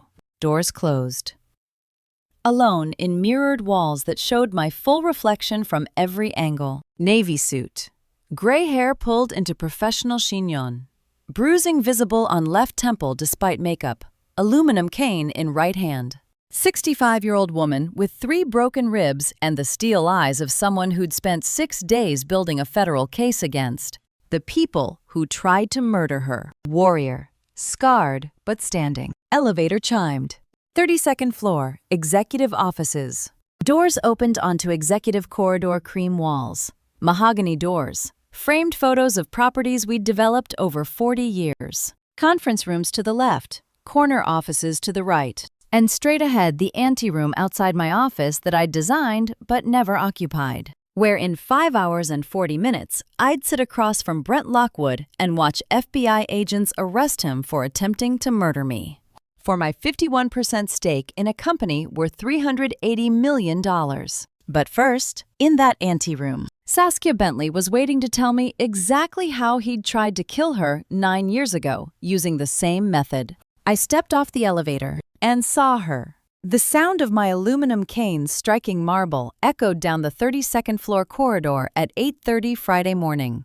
And through the boardroom's glass wall, I watched Brent Lockwood's face drain white as he turned toward the sound and saw the woman he'd tried to kill walking toward his emergency pre-meeting with 6 board members he'd thought he controlled. I pushed open the glass door at 8:32 a.m. Brent stood frozen at the head of the mahogany conference table, mid-sentence. 6 board members turned toward me. Richard Caldwell, 68, commercial real estate veteran who'd voted with Brent for 3 years. Margaret Sutton, 54, former city planning commissioner. James Thornton, 72, founding board member and Vernon's longtime friend. Barbara Ellison, 61, CPA with forensic accounting background. Michael Brennan, 59, investment banker. Patricia Aldridge, 66, retired federal judge. Victoria Hayes, 34, Brent's executive secretary for 18 months, dropped the coffee carafe. It shattered on marble. "Constance," Brent's voice came out strangled. You're supposed to be in the hospital." I discharged myself, against medical advice. The board meeting isn't until 2 o'clock. I walked toward the table head where he stood. Each step with the cane, deliberate, echoing. As 51% controlling shareholder, I have the right to attend any company meeting, scheduled or otherwise. I reached the chairman's leather seat, stood directly in front of Brent, close enough that he had to step aside or physically block me. He stepped aside. I sat down. 51%. Chairman's seat. My company. This is a preliminary strategy session. Brent tried, still standing, displaced from the power position he'd occupied. Then I'll participate. I set my cane against the armrest, folded my hands on the table. Please continue. Brent? The 6 board members stared. Most hadn't seen me in years, never at active meetings. Silent partner meant exactly that. Silent, invisible, funding operations from the shadows, while Vernon and Brent ran daily business. But I was here now, visible, taking the physical seat of power Brent had assumed was his by proxy. "Constance," Barbara Ellison said gently, "should you be out of the hospital? You look..." "I'm well enough to protect my $193.8 million stake in this company." I met her eyes. "Which is what today's 2 o'clock meeting is really about, isn't it, Brent?" How long had Brent been holding secret pre-meetings with board members, shaping votes before I ever saw an agenda? "Perhaps we should reschedule this preliminary session," Brent said. "No need." I gestured to the presentation slides on the wall screen. "You are discussing the Meridian Capital Partners proposal. I assume the offer to purchase 40% of company shares at $152 million. Silence. Richard Caldwell cleared his throat. "That's one of several strategic options under consideration. 31% below fair market value," I continued. "Contingent on ownership restructuring. Closing date June 7th. Brent's jaw tightened. "I've reviewed the Memorandum of Understanding," I said calmly. "All of it, including the offshore payment structures and shell company routing. We'll discuss those details at 2 o'clock when the full board convenes." Brent made brief eye contact with Victoria Hayes, who stood by the door with notepad and broken coffee carafe at her feet. Quick glance, subtle head tilt toward me. Victoria nodded almost imperceptibly. "Victoria, could you prepare the revised documentation for this afternoon?" Brent's voice carried forced normalcy. "Of course, Mr. Lockwood. Right away." She gathered her notepad, stepped over broken glass, left the boardroom. The glance. The nod. The same signal I'd seen in security footage from the day before my crash, when Brent had coordinated final timing with Travis Wolfe. He was ordering another attack right now. 34 minutes before FBI arrival. While sitting 8 feet away pretending to discuss quarterly earnings, I pulled my phone from my purse, typed under the table where Brent couldn't see the screen. Text to Leland, follow the secretary. He just gave the kill signal. Sent. Brent continued talking about strategic partnerships and market positioning, but his eyes kept darting to the boardroom door where Victoria had exited. Then back to me, wondering if I'd noticed. I'd noticed. And in 16 minutes, when Special Agent Rachel Donnelly walked through that same door with federal arrest warrants, Brent would realize exactly how much I'd noticed over the past 6 days. At exactly 9 a.m., the minute FBI agents were supposed to walk through the door, Brent Lockwood dimmed the boardroom lights and a projector screen descended from the ceiling, displaying Special Resolution 2024-11 Ownership Restructuring Proposal. and I realized he was moving the vote forward by 5 hours. No FBI, no witness, no protection. Brent stood at the head of the table in a charcoal suit, remote in hand.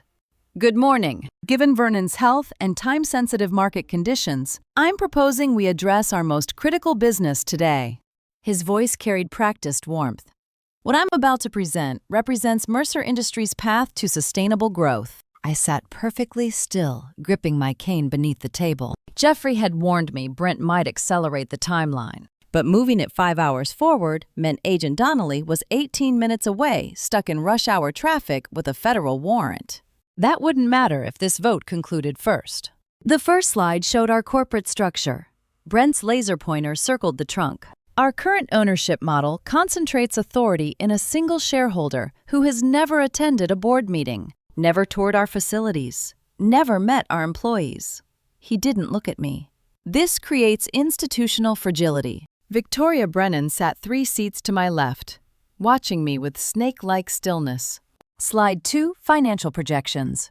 The Meridian Partnership offers $152 million and access to Asian markets worth $800 million over 3 years. But their committee requires governance reflecting modern standards. Slide 3 showed Meridian representatives occupying 5 of 9 board seats. This is leadership stability. Director Marcus Chen, 63. Our supply chain officer with silver temples and wire-rimmed glasses nodded slowly. 22 years of service, and he had no idea the man presenting had murdered his wife 6 days ago. Slide 4. Proposed equity restructure. Brent clicked to the details. We convert the 51% Class A stake into non-voting Class C preferred shares valued at $12.8 million, distributed over 4 years, plus a lifetime consultant role at $200,000 annually. His pointer traced the numbers. In exchange, we establish professional management with distributed authority. $12.8 million. My stake was worth $193.8 million. He was proposing to pay me 7% and strip my voting rights, a 93% theft disguised as modernization. Director Patricia Womack, 57, our HR vice president with auburn hair in a tight bun, leaned forward. What does Vernon say? Vernon drafted the initial framework last month. Brent's voice softened with calibrated regret. He knew his health was declining. He wanted Mercer Industries protected regardless of what happened to him. This honors his legacy. A lie delivered with his hand over his heart. Director Chen picked up his pen. Director Womack nodded. Director Raymond Kowalski, 61, our CTO with a gray beard, flipped to a fresh page in his notebook. 3 votes building, 6 needed to pass. Brent was seconds away from calling the vote that would strip my family's legacy to nothing. Comment below A if you think I should interrupt him right now, or B if I should let him finish and strike after the vote. This is a fictionalized revenge drama. Names, numbers, and specific details have been dramatized for entertainment. Here's what happened. Brent advanced to his final slide. Vote Special Resolution 2024-11. He set down the remote. Questions before we proceed. I reached into my purse and withdrew the white legal envelope Jeffrey had handed me 36 hours ago. Set it on the mahogany table. The paper made a soft sound against the wood, barely audible, but in that boardroom silence, it carried like a gunshot. Brent's eyes locked on the envelope. I looked directly at him and spoke for the first time since entering the building 90 minutes earlier. Yes, I said, I have questions. I opened the white envelope and pulled out the first page of Jeffrey Hartley's legal counterstrike at the exact moment the boardroom door opened and Jeffrey himself walked in, carrying a leather document folio thick enough to bury Brent Lockwood's entire takeover. Attempt under 6 inches of court-stamped paper. Brent's head snapped toward the door. Jeffrey, this is a closed board session. Mr. Hartley represents the 51% controlling shareholder. I set the page down, looked directly at Brent. He stays. Jeffrey crossed the boardroom with the measured pace of someone who'd spent 40 years in courtrooms where timing mattered more than volume. 61 years old, silver hair combed back, navy suit pressed sharp enough to cut glass. He positioned himself beside me at the head of the table and opened the folio. Good morning. I'm Jeffrey Hartley, Corporate Counsel for Constance Mercer and Mercer Commercial Properties since 1998. He removed 3 document sets, each bound with blue backing sheets, each stamped with Oklahoma County District Court seals. Each filed this morning at 7:30. The paper made a precise sound as he aligned the edges. Brent's face shifted from confusion to something closer to alarm. Board members leaned forward. This wasn't standard procedure. Jeffrey slid the first document across the mahogany table. Document 1. Motion to void corporate resolution due to fraudulent signature. His voice carried the flat authority of facts that didn't require emphasis. This motion addresses any corporate action authorized by signature obtained May 27th while Mrs. Mercer was hospitalized and incapacitated following the vehicle collision that nearly killed her and her husband. Barbara Ellison's hand went to her throat. Jeffrey continued. Forensic signature analysis from a certified document examiner. Hospital records proving incapacity. And phone evidence showing Mr. Lockwood in possession of Mrs. Mercer's device with full credential access.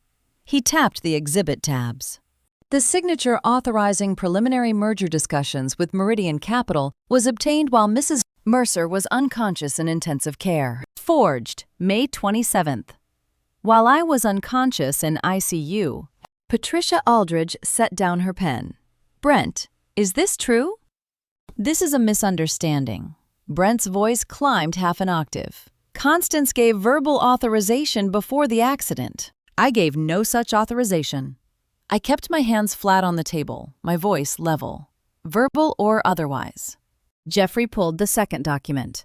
Document 2, Emergency Asset Freeze Order. He positioned it where every board member could see the judicial signature at the bottom. Signed this morning at 8:15 by District Judge Ellen Richmond, a 72-year-old jurist with 34 years on the bench and a zero-tolerance policy for corporate fraud. This order freezes all Mercer Commercial Properties accounts, blocks any fund transfers, including the $4.2 million already moved to Meridian on Tuesday, and voids all pending transactions pending investigation. Michael Brennan half stood. All accounts we can't operate. The freeze remains in effect until the fraud investigation concludes. Jeffrey's tone didn't change. Payroll and essential operations will continue under court supervision. Acquisitions, sales, and capital transfers are suspended. He placed the third document atop the others. Document 3, Formal Declaration of Controlling Ownership. Mrs. Mercer's 51% stake carries absolute veto power over all major corporate decisions, including sale, merger, ownership restructuring, or leadership changes. Any such action taken without her explicit written consent is void. Ab initio, void from the beginning, as if it never occurred. Today's proposed restructuring falls into that category. Judge Ellen Richmond, 8:15 this morning. Emergency asset freeze. Every dollar frozen. Barbara Ellison's phone buzzed. Patricia Aldridge's phone buzzed half a second later. They both looked down, then up at Jeffrey with identical expressions of shock. Court notification emails, Jeffrey said, sent to all corporate officers named in the asset freeze filing. You should have received them approximately 90 seconds ago. Brent slammed both palms on the table and stood abruptly enough that his chair rolled backward. This is baseless legal harassment designed to obstruct legitimate corporate governance. He started pacing, voice rising. We have a fiduciary duty to these shareholders, to our employees, to pursue value-maximizing opportunities. Sit down, Brent. My voice cut through his bluster like a blade through silk. He stopped mid-stride, turned toward me. I will not sit here while you sit down. I didn't raise my volume, didn't need to. I'm not finished. Jeffrey pressed a key on his laptop, and the boardroom projector screen went dark for 2 seconds before displaying a document header that made 3 board members gasp audibly. Confidential. Meridian Capital Partners Singapore. Letter of intent for acquisition of Mercer Commercial Properties equity interest. Executed March 12, 2026. Brent took 1 step toward his chair. Stopped. Margaret Sutton leaned forward, reading the projected text. March 12th. That's 4 months ago. I never saw this document. This was preliminary exploratory discussion. Brent's voice had gone tight. Not a binding. Page 2 shows binding letter of intent with executed signatures and deposit terms. Jeffrey advanced the slide. The next page displayed Brent Lockwood's signature as acting CEO beside a corporate seal from Meridian Capital Partners. No board member signatures anywhere on the document. Mr. Lockwood negotiated this agreement alone, without board authorization or knowledge. Barbara Ellison's pen clattered onto the table. Jeffrey clicked to page 3. Sale price $152 million for a 40% equity stake in Mercer Commercial Properties. Barbara pulled out her phone, fingers moving across the calculator. Her face went pale. 40% of our company at fair market valuation would be $88 million. This agreement prices it at $152 million below. She stopped, recalculated. No, wait. This is selling 40% for $152 when it's worth $220. That's $68 million below fair value. 31% discount, Patricia Aldridge said quietly. 31% below market. $68 million stolen. Singapore. And contingent on ownership restructuring by June 7th. I kept my voice level. Let the facts do the work. The day I was supposed to be dead. Jeffrey highlighted a clause on the projected page. Transaction completion, contingent upon ownership restructuring completed no later than June 7, 2026. Mr. Lockwood needed Mrs. Mercer's 51% stake transferred to Vernon through death or incapacitation, enabling him to proceed with this discounted sale using power of attorney. Michael Brennan stood. Where is the $4.2 million deposit that transferred from our accounts on Tuesday? Brent's jaw worked. No answer came. Foreign buyers, 31% below market. Undisclosed kickback potential. Patricia Aldridge shook her head. On this triggers Foreign Corrupt Practices Act review for self-dealing and misappropriation. Richard Caldwell's voice cut through the rising murmur. You sold our company to Singapore investors without a board vote. Preliminary discussions. You accepted millions in deposit funds. The boardroom erupted. 3 board members talking over each other, voices climbing. Margaret Sutton demanding timeline details. Barbara Ellison asking about regulatory filings. Michael Brennan calculating how much of the discount represented direct theft versus structural manipulation. How long had Brent been planning this months of secret negotiations while pretending to run the company legitimately? I watched him standing there, face flushed, searching for words that might diffuse what Jeffrey had just detonated in the center of his carefully constructed lie. 4 months of planning. Foreign shell companies. Below-market pricing designed to funnel the difference into accounts we'd probably never trace. And a murder contract to eliminate the one person with veto power over the entire scheme. James Thornton stood slowly, 74 years old. Founding board member since 1986. Vernon's closest friend outside of family, he removed his reading glasses and looked directly at Brent. You negotiated selling 40% of our company without board approval. His voice carried the weight of 38 years of institutional loyalty. Without even informing us. These were preliminary discussions only. Brent's hands spread in supplication. Non-binding exploratory conversations to assess market interest. You signed a letter of intent and accepted a $4 million deposit. Thornton's tone didn't rise, didn't need to. That's not exploratory. That's a binding commitment to sell this company founded 38 years ago by Vernon Mercer and 6 partners, including me, too. Foreign investors at a 31% discount without authorization from the people legally responsible for protecting shareholder value. Brent opened his mouth, closed it. Thornton shook his head in visible disgust and sat back down without breaking eye contact. The boardroom went silent as Jeffrey switched the projector input and white text appeared on black screen. Tesla Sentry Mode. Recording May 22, 2026, 11:04 p.m. External camera 3. Garage view. And I watched Brent Lockwood's face turn the color of ash as he realized I had 47 minutes of video showing exactly how he'd tried to kill me. This is 8 minutes edited from 47 minutes of footage. Jeffrey's voice was clinical. Watch carefully. The screen showed my Tesla Model S parked in our home garage, illuminated by motion-activated cameras. Timestamp in the corner, 11:04 p.m. At 11:06, a figure entered from the side door. Male, dark clothes, carrying a toolbox. Barbara Ellison leaned forward. Is that someone's breaking into your garage? May 22nd. I kept my eyes on Brent. 3 days before my crash. Keep watching. The camera angle shifted, showing the garage door gap through it, clearly visible, a Honda Civic license plate. Jeffrey paused the frame. Zoomed. Colorado registration. Vehicle registered to Victoria Hayes, Brent's secretary. Waiting outside while someone sabotaged my car. The video resumed. 11:12 p.m. The figure crawled under the Tesla's front end. The camera angle was perfect. High-definition color, capturing every detail as he removed the brake fluid reservoir cap. He's tampering with the brakes, Margaret Sutton whispered. The figure's face came into clear view as he worked. Jeffrey paused again. Travis Wolf, brother of CFO Clayton Wolf, ASE certified mechanic. May 22nd, 11:12 p.m. 3 days before he tried to kill me.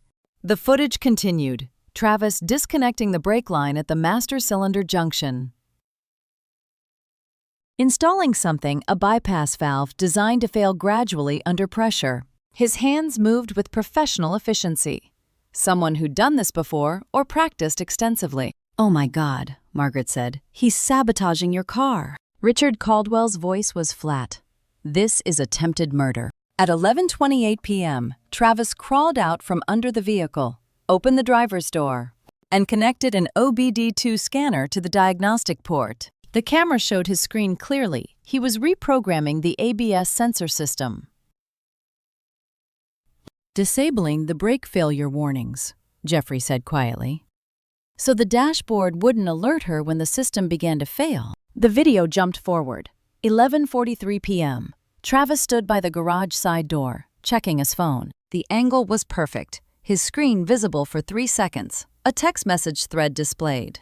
Jeffrey paused the frame, zoomed on the phone screen. The message read, "Confirmed for tonight. Payment Tuesday." Above it, the sender, ID 918-555-0147. The text message visible on the mechanic's phone, Jeffrey said, sent from this number, 918-555-0147. Patricia Aldridge looked up from her notes. Whose number is that? Brent Lockwood's company-issued mobile phone. I said it calmly. When's he watching him? Brent's phone number, confirmed for tonight. Payment Tuesday. The video played its final minute. Travis exiting the garage at 11:46 p.m. Victoria Hayes' Honda Civic pulling away at 11:47 p.m. She'd waited nearly 43 minutes coordinating the operation, making sure nothing went wrong. The screen went black. The boardroom was absolutely silent. 6 board members staring at Brent, who stood frozen, mouth opening and closing with no sound emerging. This is fabricated evidence. His voice came out strangled. Digitally manipulated. The door opened. Leland Sinclair stepped inside, then moved aside. Behind him, 2 federal agents in dark suits, badges clipped to their belts. The lead agent, a woman in her mid-40s with sharp eyes and authoritative presence, surveyed the room. Special Agent Rachel Donnelly, Federal Bureau of Investigation. Her voice cut through the silence like a blade. Nobody move. The second agent, a man in his early 30s with a crew cut and the build of someone who spent serious time in the gym, positioned himself at the door. He said nothing, just blocked the exit with his presence. Brent took half a step backward. I want my attorney. You'll have that opportunity.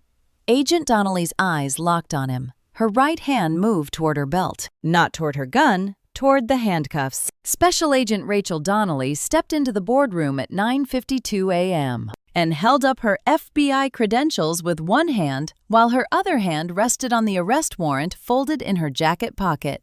And the 6 board members, who'd just watched 47 minutes of sabotage footage, went absolutely silent. Special Agent Rachel Donnelly, FBI White Collar Crime Division, Oklahoma City Field Office. Her voice carried flat authority. This is Special Agent Marcus Reeves. We're executing a federal investigation into attempted murder, wire fraud, criminal conspiracy, and Foreign Corrupt Practices Act violations. Agent Reeves remained at the door, blocking the exit. 6'2", crew cut, absolute stillness. Agent Donnelly withdrew a folded document from her jacket, unfolded it with deliberate precision, federal court stamp visible at the top. "We have an arrest warrant issued by federal magistrate this morning." She held it where Brent could see the name, Brent Andrew Lockwood. Brent took 3 steps backward, pure flight response, then stopped as his eyes tracked to Agent Reeves blocking the door. His face shifted through defiance, calculation, briefly considering denial. He looked at the 6 board members staring back with horror. Brent straightened his posture, adjusted his tie, forced professional confidence into his voice. "There's been a significant misunderstanding. That footage was clearly manipulated. Mr. Lockwood, I need you to stop talking." Agent Donnelly's tone didn't change. "I have every right to defend myself against fabricated allegations. You have the right to remain silent. I'd suggest using it." FBI. Federal arrest warrant. Attempted murder. Brent's jaw worked. His hands opened and closed. "This is prosecutorial overreach. Digital evidence can be falsified. Timestamps altered. The warrant is based on Tesla footage forensically authenticated by 3 independent experts, financial records subpoenaed from 4 banks, phone records from 2 carriers, and witness cooperation." Agent Donnelly's eyes never left his face. "Your mechanic, Travis Wolf, has been in federal custody since Tuesday. He's been very helpful." The color drained from Brent's face. "I'm invoking my right to legal counsel." His voice climbed half an octave. "I need to call my attorney." "You're welcome to contact counsel. The warrant stands regardless." Brent's phone on the mahogany table started buzzing. Screen lit up. Mitchell Crane, attorney. Buzzed again. Same name. Again. Mitchell Crane, 58. Denver's most expensive criminal defense attorney. The lawyer Brent had retained Thursday night after my warning text. 7 calls in 30 seconds, each buzz cutting through the silence. Mitchell Crane, attorney. 7 calls, 30 seconds. Brent lunged for the phone. Agent Donnelly shifted position, not blocking, just making her presence clear. Brent's hand hovered, then withdrew. "This is circumstantial evidence." The boardroom door opened. Vernon Mercer walked in carrying his briefcase, expecting routine meeting prep. He stopped 3 steps inside. His eyes moved across the scene. 2 FBI agents with badges, Brent pale and cornered, 6 frozen board members. Jeffrey beside the projector. Tesla sabotage video paused on screen, showing Travis Wolf's face under my car. And me. Seated at the head of the table with my cane propped against the chair, the executive seat, Vernon didn't know I could access. The position I'd never claimed in 40 years. Vernon's briefcase slipped from his fingers and hit the carpet. "What?" His voice cracked. "What's happening here?" I looked directly at him. "Vernon, you're late." "Constance, why are there FBI agents?" His eyes went to the video screen, then back to me. "Why are you out of the hospital? What is Brent?" He stopped, looked at Brent, looked at the arrest warrant in Agent Donnelly's hand, looked back at me. In 4 seconds, Vernon would have to decide, was he Brent's co-conspirator about to be arrested beside him, or my husband discovering his partner's betrayal for the first time? I looked at my 70-year-old husband standing in the boardroom doorway, trying to process why FBI agents were arresting his business partner. And instead of explaining, I opened Jeffrey's laptop and turned the screen toward Vernon and said, "Sit down and watch this," because there were no words that could prepare him for seeing the man he'd trusted for 9 years ordering my murder on video. Vernon moved toward the empty chair beside me, like someone walking underwater. "What is this, Constance? Why are there FBI?" "Just watch." I pressed play on the 3-minute edited excerpt Jeffrey had prepared. "Don't talk. Just watch." The screen showed our garage, our Tesla, the timestamp May 22nd, 11:04 p.m. Vernon leaned toward the laptop, squinting without his reading glasses. "That's your car. That's our garage. What?" The figure entered the frame. Dark clothes. Toolbox. Crawled under the Tesla's front end. 6 board members watched Vernon's face instead of the screen. They'd already seen this footage. What they were witnessing now was something rarer. A man's entire understanding of reality disintegrating in real time. The video showed Travis Wolfe's face clearly as he removed the brake fluid reservoir cap. Vernon's breathing changed, short, sharp inhales through his nose. Vernon's voice came out strangled. "He's tampering with—" The footage continued. Travis disconnecting brake lines. Installing the bypass valve. At 11:28 p.m., connecting the OBD2 scanner to disable the failure warnings. Vernon's hands gripped the table edge. His knuckles went white. The video jumped to 11:43 p.m. Travis standing by the garage door, phone screen visible. The text message clear enough to read, "Confirmed for tonight, payment Tuesday." Above it, the sender number. "No," Vernon's whisper barely audible. "No, that can't." Jeffrey had zoomed the frame, enhanced it. Brent's company phone number displayed in perfect clarity. "That's Brent's number." Vernon's left hand started trembling. "I recognize that's his company phone." His hands were shaking. 45 years. I'd never seen Vernon's hands shake. He reached for his reading glasses in his jacket pocket, fumbled them, dropped them on the carpet, didn't bend to retrieve them, just stared at the screen as the final seconds played Victoria Hayes's Honda Civic pulling away at 11:47 p.m. after waiting 43 minutes to coordinate the operation. The video ended. Black screen. Vernon sat motionless, staring at the laptop. The boardroom was absolutely silent. I counted 12 heartbeats before anyone moved.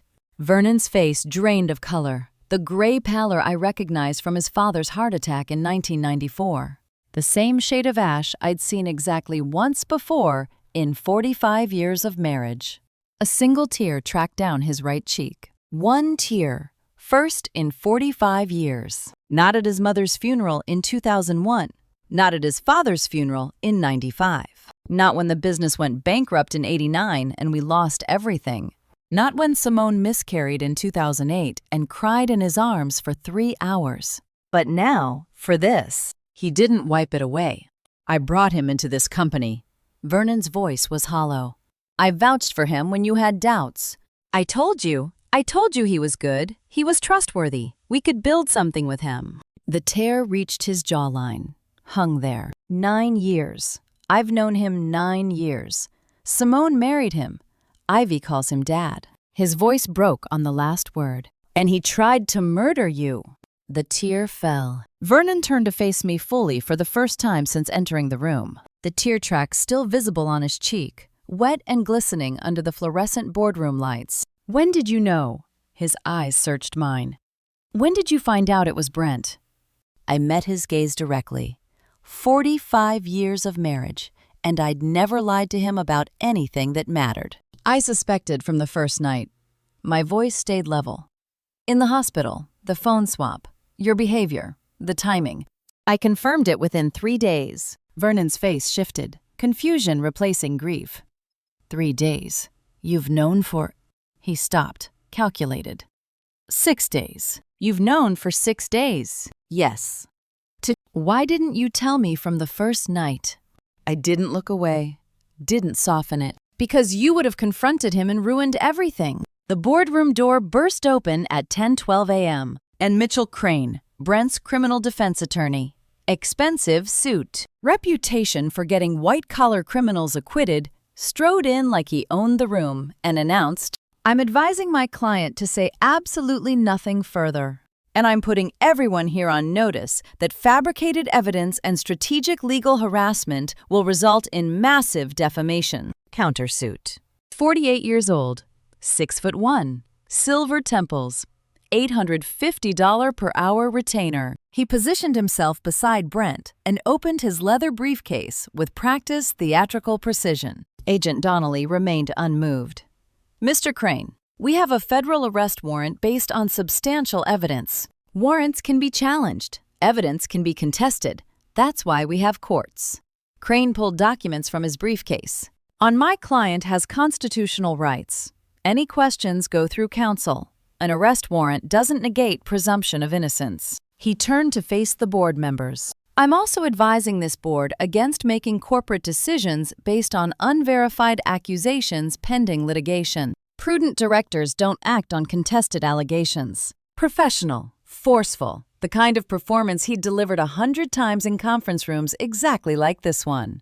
Crane picked up Jeffrey's legal documents from the table, scanned them. Strategic harassment filed forum shopping for a friendly judge. These motions won't survive first hearing. He set them down. Focused on the laptop still showing the black screen where the Tesla footage had ended. Digital video in 2026 can be fabricated by competent software. Where's your forensic authentication? The footage came directly from Tesla's encrypted cloud servers with unbroken chain of custody, Jeffrey started. Allegedly. Crane cut him off. We'll be deposing Tesla's IT department to verify that claim. Until then, it's contested evidence subject to independent analysis. Digital video, easily manipulated, chain of custody. He addressed the board again. Timestamps can be altered, metadata can be forged. Any first-year computer science student can tell you that. Has anyone here seen the forensic authentication report from an independent examiner? Silence. Has anyone verified the video hasn't been edited, enhanced, or manipulated to show something that didn't actually occur? Michael Brennan shifted in his chair. Should we postpone corporate decisions until courts rule on evidence authenticity? I saw that footage. Richard Caldwell's voice carried less certainty than it had 15 minutes ago. But if counsel says it could be manipulated, prudent boards wait for verified facts, Crane said smoothly, not emotional reactions to contested allegations. Brent sat silently beside his attorney, posture straightening, color returning to his face. Crane's confidence was infectious. Two board members visibly reconsidering positions they'd held with certainty when the video first played. Was I watching the board forget what they'd seen 10 minutes ago just because a lawyer in an expensive suit said it might not be real? Crane continued. If this board takes action against Mr. Lockwood based on unproven allegations and fabricated evidence, you'll be exposing yourselves and this company to significant liability, defamation, wrongful termination, breach of fiduciary duty. Mr. Crane. I spoke quietly, let the interruption land in the middle of his momentum. He stopped, turned to face me. I checked my watch. 10:17 a.m. Saskia had been waiting in the hallway anteroom for 27 minutes, exactly as we'd planned. I have one more witness. I kept my voice level. She's waiting in the hallway. Crane's eyebrows rose, professional curiosity masking wariness. Who? Saskia Bentley. I watched Brent's face as I said the name. Your client's ex-wife, from Denver. Brent went white. 2017, I continued. The year your client's first wife survived a suspicious vehicle accident when her brake lines failed on I-25 during morning commute. The accident, Colorado State Patrol investigated but couldn't prove was sabotage because the mechanic who serviced her car had disappeared, and the surveillance footage from the repair shop had been conveniently erased. Crane's confident performance stuttered. First hesitation since he'd entered the room. She's been waiting 9 years, I said, for someone to ask her to testify. Leland opened the boardroom door at 10:18 a.m., and Saskia Bentley walked in, wearing a gray suit and the kind of calm that only comes from surviving someone's murder attempt. And spending 9 years waiting for the chance to testify about it. And the moment Brent Lockwood saw her face, every muscle in his body went rigid, like he'd seen a ghost he thought he'd successfully killed. 44 years old, dark blonde hair pulled back, slight limp in her left leg, permanent reminder of the crash. She carried a manila folder and moved into the room with composed dignity. No visible fear, no hesitation. Brent backed against the wall, all color drained from his face. His breathing went shallow and rapid. Vernon stared at Saskia, then at Brent, trying to process the connection. The board members looked confused. Who was this woman? This is Saskia Bentley. I gestured toward an empty chair. She flew in from Denver this morning. Saskia's eyes locked on Brent. Hello, Brent? It's been 9 years. You, his voice came out at strangled whisper. You can't be here. But I am. She set the manila folder on the table, sat down. And I'm ready to testify. I addressed the board. Saskia Bentley married Brent Lockwood in 2014. They divorced in June 2017, 3 months after Saskia survived a single car crash on Interstate 70 near Morrison, Colorado. Barbara Ellison leaned forward. A crash. April 3, 2017. Saskia's voice was steady, westbound on I-70. My brakes failed at 62 miles per hour. I went into a concrete barrier. April 3, 2017. Interstate 70. Brake failure. Identical method. Denver police ruled it accidental mechanical failure. Saskia continued. Brake fluid leak from a corroded fitting. Same technical approach Brent used on you 9 years later. Agent Donnelly pulled out a notepad. Pattern of behavior. Multiple victims. Identical M.O. Saskia opened the manila folder. Removed documents with precise movements. Notarized testimony prepared this week. Street.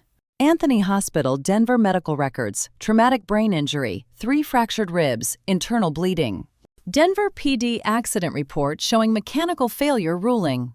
Divorce decree filed by Brent 3 weeks after the crash, while I was still in rehabilitation. She spread the papers on the table where everyone could see. The head trauma caused retrograde amnesia. I lost 2 years of memory.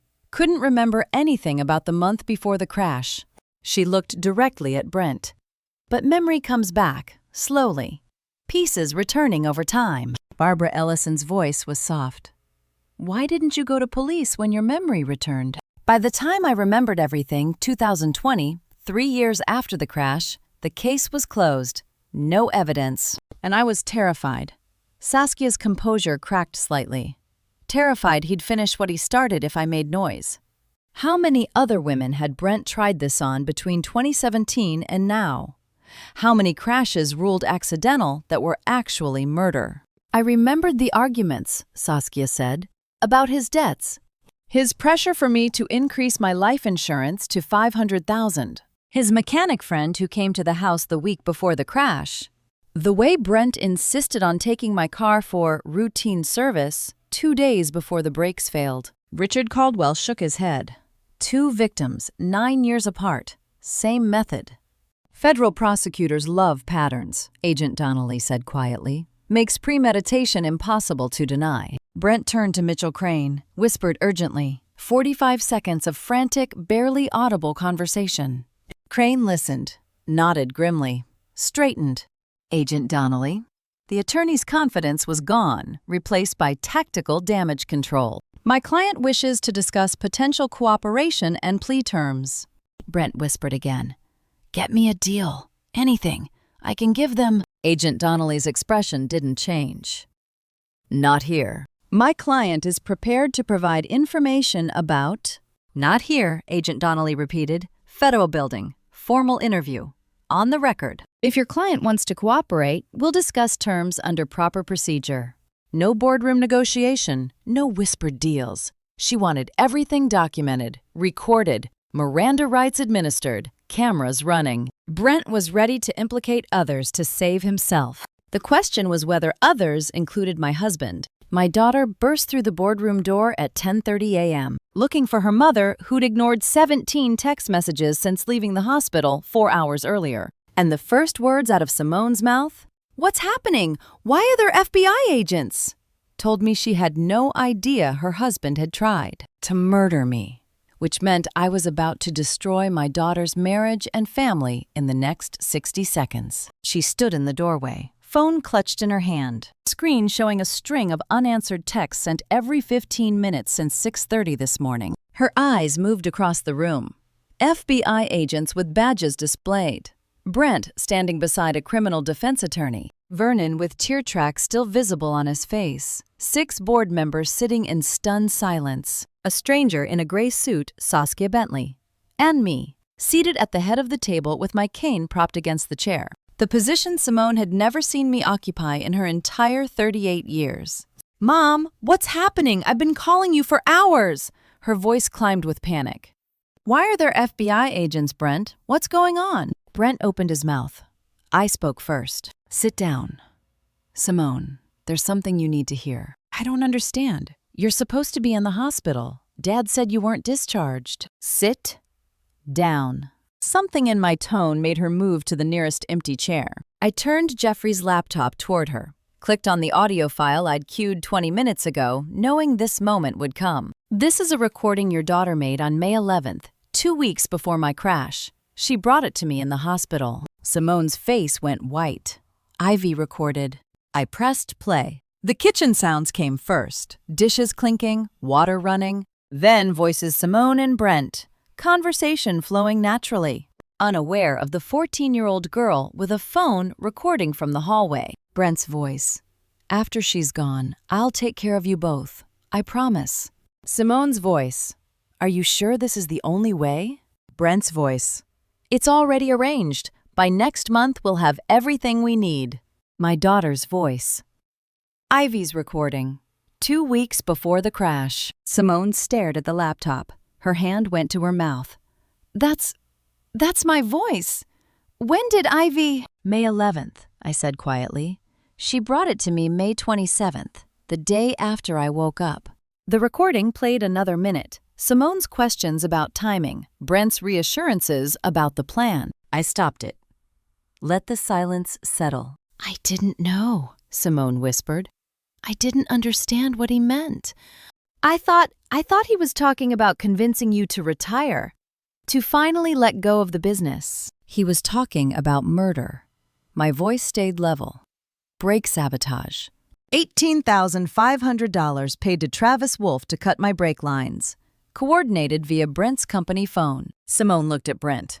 You told me she drove recklessly. You said the crash happened because she was speeding. She distracted. Simone, listen to me, Brent started. You said the brake failure was because she ignored maintenance warnings. Simone's voice was rising. I believed you. I was frustrated with her for being careless. She'd blamed me. Thought it was my fault I'd almost died. This is a massive misunderstanding, Brent said. They've twisted everything out of context. Tesla Sentry footage shows Travis Wolfe under my car cutting the brake lines, I said. May 22nd at 11:04 p.m. Victoria Hayes drove him there. Your husband's text message coordinating the operation is visible on camera. Simone turned to Brent, stared at him like seeing a stranger. I blamed her, she said softly. I thought it was her fault she almost died. Agent Donnelly removed handcuffs from her belt. Brent reached for Simone's arm. Simone, don't listen to them. They've twisted everything. She jerked away violently. Don't touch me. Stood. Moved 3 steps away from him. Toward my side of the table. The choice made wordlessly, but absolutely. Mom, her voice broke. I didn't know. I swear I didn't know he meant. I know. I reached up, took her hand. I know. Simone's hand found my shoulder, gripped it like an anchor. Agent Donnelly stepped forward, handcuffs ready, approaching Brent. The click of stainless steel handcuffs locking onto Brent Lockwood's wrists at 10:35 a.m. Friday morning was the only sound in the boardroom for 4 full seconds. No gasps, no protests, no drama, just the quiet finality of a 42-year-old man being arrested for attempting to murder his business partner while his wife, father-in-law, ex-wife, and 6 board members watched in absolute silence. Agent Donnelly positioned herself directly in front of Brent, while Agent Reeves secured the handcuffs behind his back. Brent Andrew Lockwood, you're under arrest for attempted murder, conspiracy to commit murder, wire fraud, Foreign Corrupt Practices Act violations, and obstruction of justice. Her voice carried no emotion, pure procedure. You have the right to remain silent. Anything you say can and will be used against you in a court of law. You have the right to an attorney. If you cannot afford an attorney, one will be appointed for you. Brent stared at the carpet, said nothing. Mitchell Crane stepped forward. My client invokes his right to counsel and will not be making statements at this time. Agent Donnelly nodded. Transport is waiting downstairs. Federal detention. Formal interview at 2 p.m. Agent Reeves guided Brent toward the door with one hand on his elbow. They had to walk past everyone, past Vernon, seated 3 chairs from the head of the table, tear tracks still visible on his face. He didn't look up, didn't make eye contact, just stared at his hands folded on the mahogany surface. Past Simone, turned completely away, hand covering her mouth, shoulders shaking with silent sobs. Past Saskia Bentley, watching calmly with the expression of someone who'd waited 9 years for this exact moment and felt nothing but quiet validation. Past me. Brent stopped. 1 second. His eyes met mine. His mouth opened as if to speak. Nothing came out. Handcuffs, Miranda rights, no goodbye. Agent Reeves guided him forward. The door opened. They left. Door closed at 10:37 a.m. The boardroom held absolute silence. No one spoke. No one moved. No one looked at each other. I counted 10 seconds. Simone's whisper broke it. What do I tell Ivy? I turned in my chair to face her. The truth. That her father made terrible choices and has to face the consequences. She's 14. She won't understand. She already knows. I kept my voice gentle. She's the one who brought me the recording. She knew something was wrong. Vernon spoke without looking up. I vouched for him. I brought him into this company. I told you to trust him. His voice broke. I'm so sorry. Vernon, I should have seen it, should have questioned. 10 seconds of silence. Then James Thornton stood. 72 years old, founding board member since 1986. Vernon's oldest friend. He cleared his throat formally. Madam Chairman, if I may address you as such. He looked directly at me. We need to address corporate governance and leadership structure immediately. The other board members straightened in their chairs. Jeffrey opened his briefcase, removed document packets. I've prepared emergency resolutions voiding all actions taken under fraudulent authority and restructuring leadership. He distributed copies around the table. 7 board members, Vernon, me, Barbara Ellison scanned the first page. We need to vote. Now, before markets open Monday. James Thornton read from the resolution. Motion to void Special Resolution 2024-11 in its entirety. Motion to immediately terminate the Meridian Capital Partners letter of intent. Motion to freeze all unauthorized financial transactions pending audit. He paused, looked at me. Motion to appoint Constance Mercer as chairman of the board of Mercer Commercial Properties, effective immediately, with full executive authority. The boardroom went quiet again. All in favor? James asked. 7 hands raised. Barbara Ellison, Margaret Sutton, Richard Caldwell, Patricia Aldridge, Michael Brennan, Marcus Chen, James Thornton. Vernon abstained. Conflict of interest obvious. Motion carries unanimously. James checked his watch. 11 a.m., Friday, May 31st, 2026. Constance Mercer is officially chairman of the board. He set down the resolution, met my eyes. We should have known sooner. We should have questioned, investigated, protected this company from... He stopped. I apologize. I looked at the 7 board members watching me. Now you know, I said quietly. That's what matters. The week after Brent Lockwood's arrest turned into a legal cascade, I watched unfold from Jeffrey Hartley's conference room Monday through Friday, June 1st to 7th, 2026. 7 days of federal charges, asset seizures, immunity deals, and arrests spreading through everyone who'd helped him try to murder me for $193 million. Monday morning, June 2nd, Jeffrey called at 8 a.m. Federal grand jury returned 6-count indictment. I set down my coffee. What are the charges? Attempted murder under Title 18 U.S.C. Section 1114. Wire fraud, 1143. Conspiracy to commit murder, 11 to 17. Corporate fraud, money laundering, criminal misappropriation. Jeffrey's voice was steady, professional. Arraignments Thursday, bail hearing Friday. Maximum sentence. Life imprisonment plus 20 years if convicted on all counts. Brent's mother posted $5 million bail Tuesday afternoon. He walked out of federal detention at 4:17 p.m., wearing an ankle monitor and court-ordered home confinement pending September trial. 6 federal counts, life plus 20 years maximum. Tuesday morning brought better news. Federal court voided the Meridian MOU entirely, Jeffrey said. Judge Richmond's emergency asset freeze held the $4.2 million is frozen in Singapore accounts pending return order. How long until we get it back? 72 hours. Wire transfer process is Wednesday. The same day, Clayton Wolf, CFO, who'd helped Brent structure the fraudulent Singapore deal, accepted full immunity in exchange for testimony and cooperation. Clayton's providing everything, Jeffrey explained. Financial records, email correspondence, meeting notes. Documentation going back 18 months showing Brent's fraud scheme from initial planning through execution. And the money. $4.2 million hit our operating account Wednesday at 11 a.m., fully recovered. I felt something loosen in my chest. Every dollar stolen, returned. Every fraudulent transaction, voided. Thursday morning, June 5th. Jeffrey called while I was reviewing board minutes. FBI arrested Travis Wolfe. I set down my pen. Where?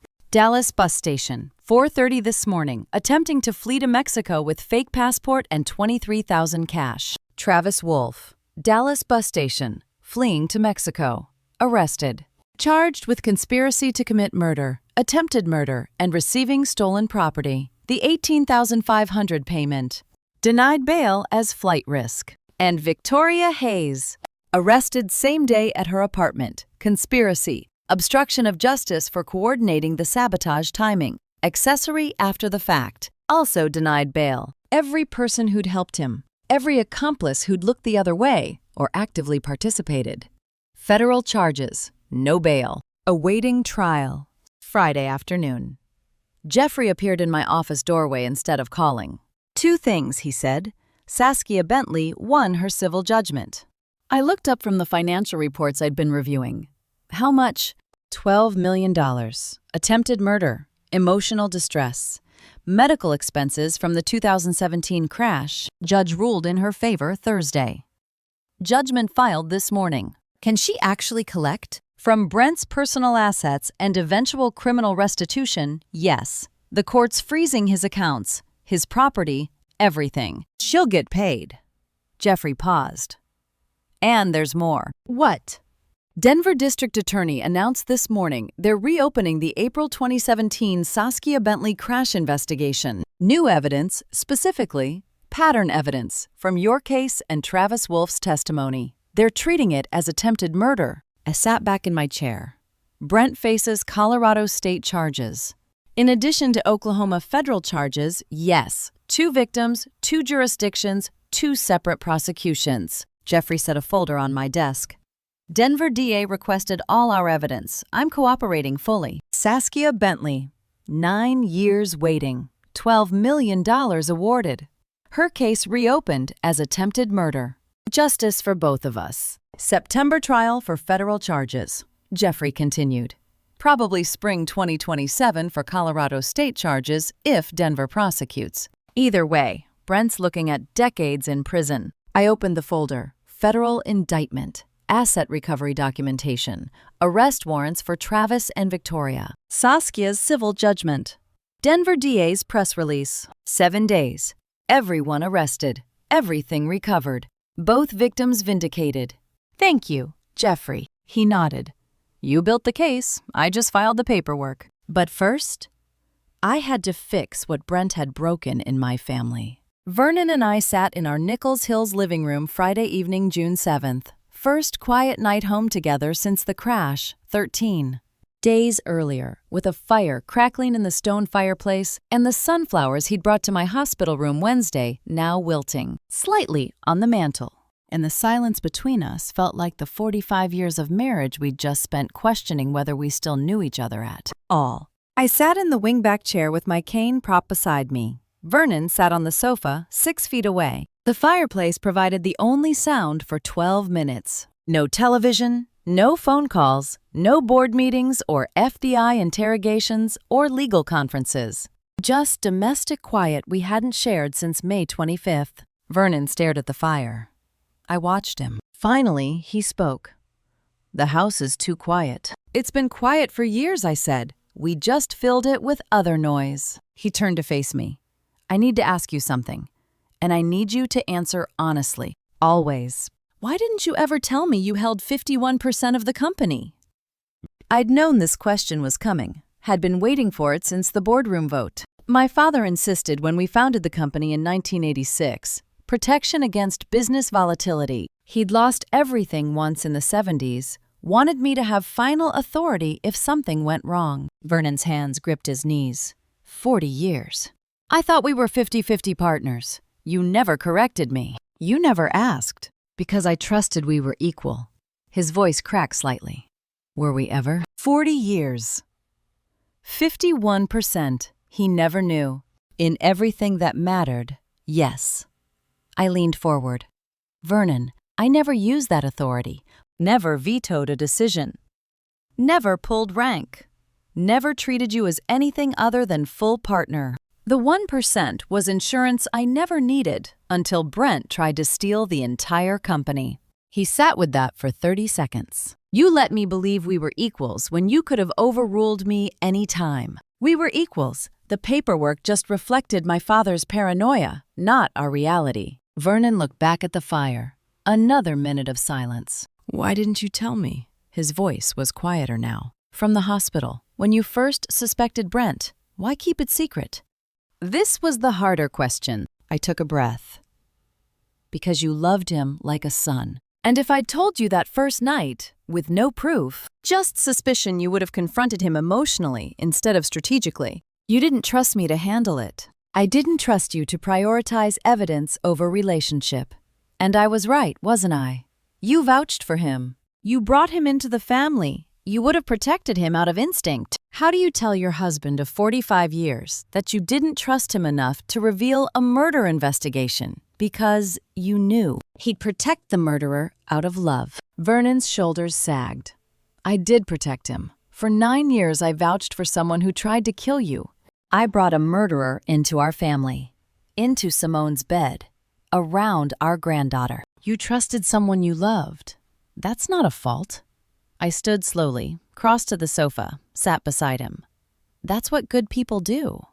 Brent exploited that. But your capacity to trust and love is what I've relied on for 45 years. Vernon took my hand, held it without speaking. His phone buzzed on the coffee table. He picked it up, read the screen, then showed it to me. Ivy's text, "Is Grandma okay? I miss her. Can I visit this weekend?" We both read it twice. Vernon's mouth curved into the first genuine smile I'd seen in 2 weeks. Mine did too. Tell her yes, I said. Tell her Saturday. Vernon typed the response, set down the phone, looked at me. 45 years, he said quietly. We've survived worse than this. I squeezed his hand. Have we? No, he squeezed back. But we're still here. The fire crackled. The sunflowers wilted on the mantel.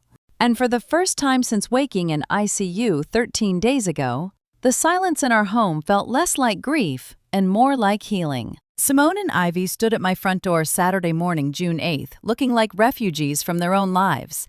My 38-year-old daughter, whose husband was in federal custody, facing life imprisonment for trying to murder me. And my 14-year-old granddaughter, who'd helped send her stepfather to prison by recording him planning my death and the first. The thing Simone said when I opened the door was, "Mom, we need family. Can we come in?" This is your home. I stepped aside. You're always welcome. They both carried overnight bags, planning to stay the weekend. Simone looked exhausted, 2 weeks of media attention. Social judgment. Lawyers. The weight of being married to an accused murderer. Ivy stayed close to her mother, quieter than I'd ever seen her. Vernon appeared from the kitchen, took their bags without asking. "I'll put these in the guest rooms." Ivy's voice was small. "I wasn't sure if you'd want to see me after the recording." I crossed to her, cupped her face in both hands. "You did exactly the right thing. You saved my life." Her eyes filled with tears. "Come sit," I said. "I'll make coffee." We gathered at the kitchen table, the same table where we'd shared Thanksgivings and birthdays and Sunday dinners for 14 years. Now the site of our first post-arrest family gathering. Simone wrapped both hands around her coffee mug. "I need to tell you something. I filed for divorce Wednesday." Vernon set down his cup. June 5th. Yes, my attorney advised doing it before the trial. Simone's voice was steady, not victim, but survivor. Fraud and inducement. I married someone under false pretenses. I didn't know he was capable of murder. "How are you managing?" I asked. "Financially?" The attorney says I can separate assets before his trial concludes. I'm not taking his debts or his crimes. She looked at me directly. I'm moving forward alone. Divorce filed, assets separated, moving forward alone. Ivy reached for her mother's hand, squeezed it. Vernon stood, crossed to Simone, put his hand on her shoulder. "You're not alone. You have us." Simone nodded, swallowed hard, then looked at me. "I need to ask you something, and I need to know the truth. Always." "Did you think I knew?" Her voice cracked. "On that recording Ivy made, when I asked Brent if there was another way." "Did you think I knew he meant murder?" The hardest question, the one I'd been avoiding since playing that recording in the boardroom. How do you tell your daughter you chose to believe her innocence, even though the recording left room for doubt? I reached across the table, took both her hands in mine. "No," I said clearly. "I don't think you knew he meant murder. I think he lied to you the same way he lied to everyone. He told you it was business strategy, restructuring, something vague and corporate. You had no idea what he was actually planning." Simone's tears spilled over. "I should have known. I should have seen it." "He spent 9 years hiding it from people who were looking." I gripped her hands tighter. "You can't blame yourself for not seeing what he worked so hard to conceal." She came around the table, and I stood. And we held each other for the first time since the boardroom arrest, mother and daughter, both of us damaged by the same man's betrayal. When we separated, Ivy was watching us with something like hope on her face. "Grandma," her voice tentative, "can you teach me about business, about the company? I want to understand how it works, how you built it, how to be financially independent." I looked at my 14-year-old granddaughter, asking to learn what I'd spent 40 years hiding from my own husband. "Yes," I said, "you can learn anything you want." Ivy leaned forward. "Where do I start?" I sat back down, pulled my chair closer to hers. "First lesson about business and power," I said. "Never let anyone know all you have until you need it." I walked into the Mercer building Monday morning, June 10th, without my cane. Ribs still aching from 3 breaks 16 days earlier. Left leg still favoring the impact site, but choosing visible strength over visible injury. And Vernon walked beside me, not as the CEO who'd run operations for 40 years, but as my partner watching his wife publicly claim the company she'd funded in silence for 4 decades. Dennis Granger stood instinctively when we entered the lobby at 8:47 a.m. "Mrs. Mercer, I mean. Madam Chairman, good morning." "Good morning, Dennis," I smiled. "Just Constance is fine." His relief was visible. "Yes, ma'am." Vernon's hand hovered near my elbow without touching, offering support without assuming need. "Are you sure you don't want the cane?" "I'm sure." I kept my pace steady despite the pain radiating through my left side. They need to see strength, not injury. The morning crowd filled the lobby, junior accountants carrying coffee, property managers reviewing tablets, administrative staff clustering near the elevators. Conversations stopped mid-sentence as I crossed toward the private elevator bank. Whispers spread like ripples. "That's her, the one who survived. She's the real owner, 51%, always was. Sent the COO to federal prison." Some employees smiled small nods of support. Acknowledgement. Others looked uncertain, processing the power restructuring, wondering what active leadership would mean after 40 years of absence. Vernon nodded to familiar faces. The dynamic had shifted visibly. Not Vernon's company with silent partner wife, Constance's company. Vernon supporting. "They're staring," I said quietly as we reached the elevator. "Let them." Vernon pressed the call button. "You've earned it." 40 years silent, 16 days visible, forever changed. The private elevator opened on the 32nd floor at 8:52 a.m. The corner office, previously Brent's COO suite, stood empty. Door open, furniture still in place, but personal items removed by FBI evidence collection. The space felt hollow, haunted. I walked past it without slowing. "We should clear out his office," Vernon said. "Repurpose it." "Not yet." I kept moving toward the chairman's office at the end of the hall. "Let it sit empty a while." Reminder. The executive secretary, a woman in her mid-30s, hired June 3rd to replace Victoria Hayes after her arrest, stood nervously at her desk outside the chairman's suite. "Mrs. Mercer," she smoothed her skirt, "about the office assignments and scheduling protocols. We'll review everything this afternoon." I stopped at the chairman's office door. First, I need to see the space.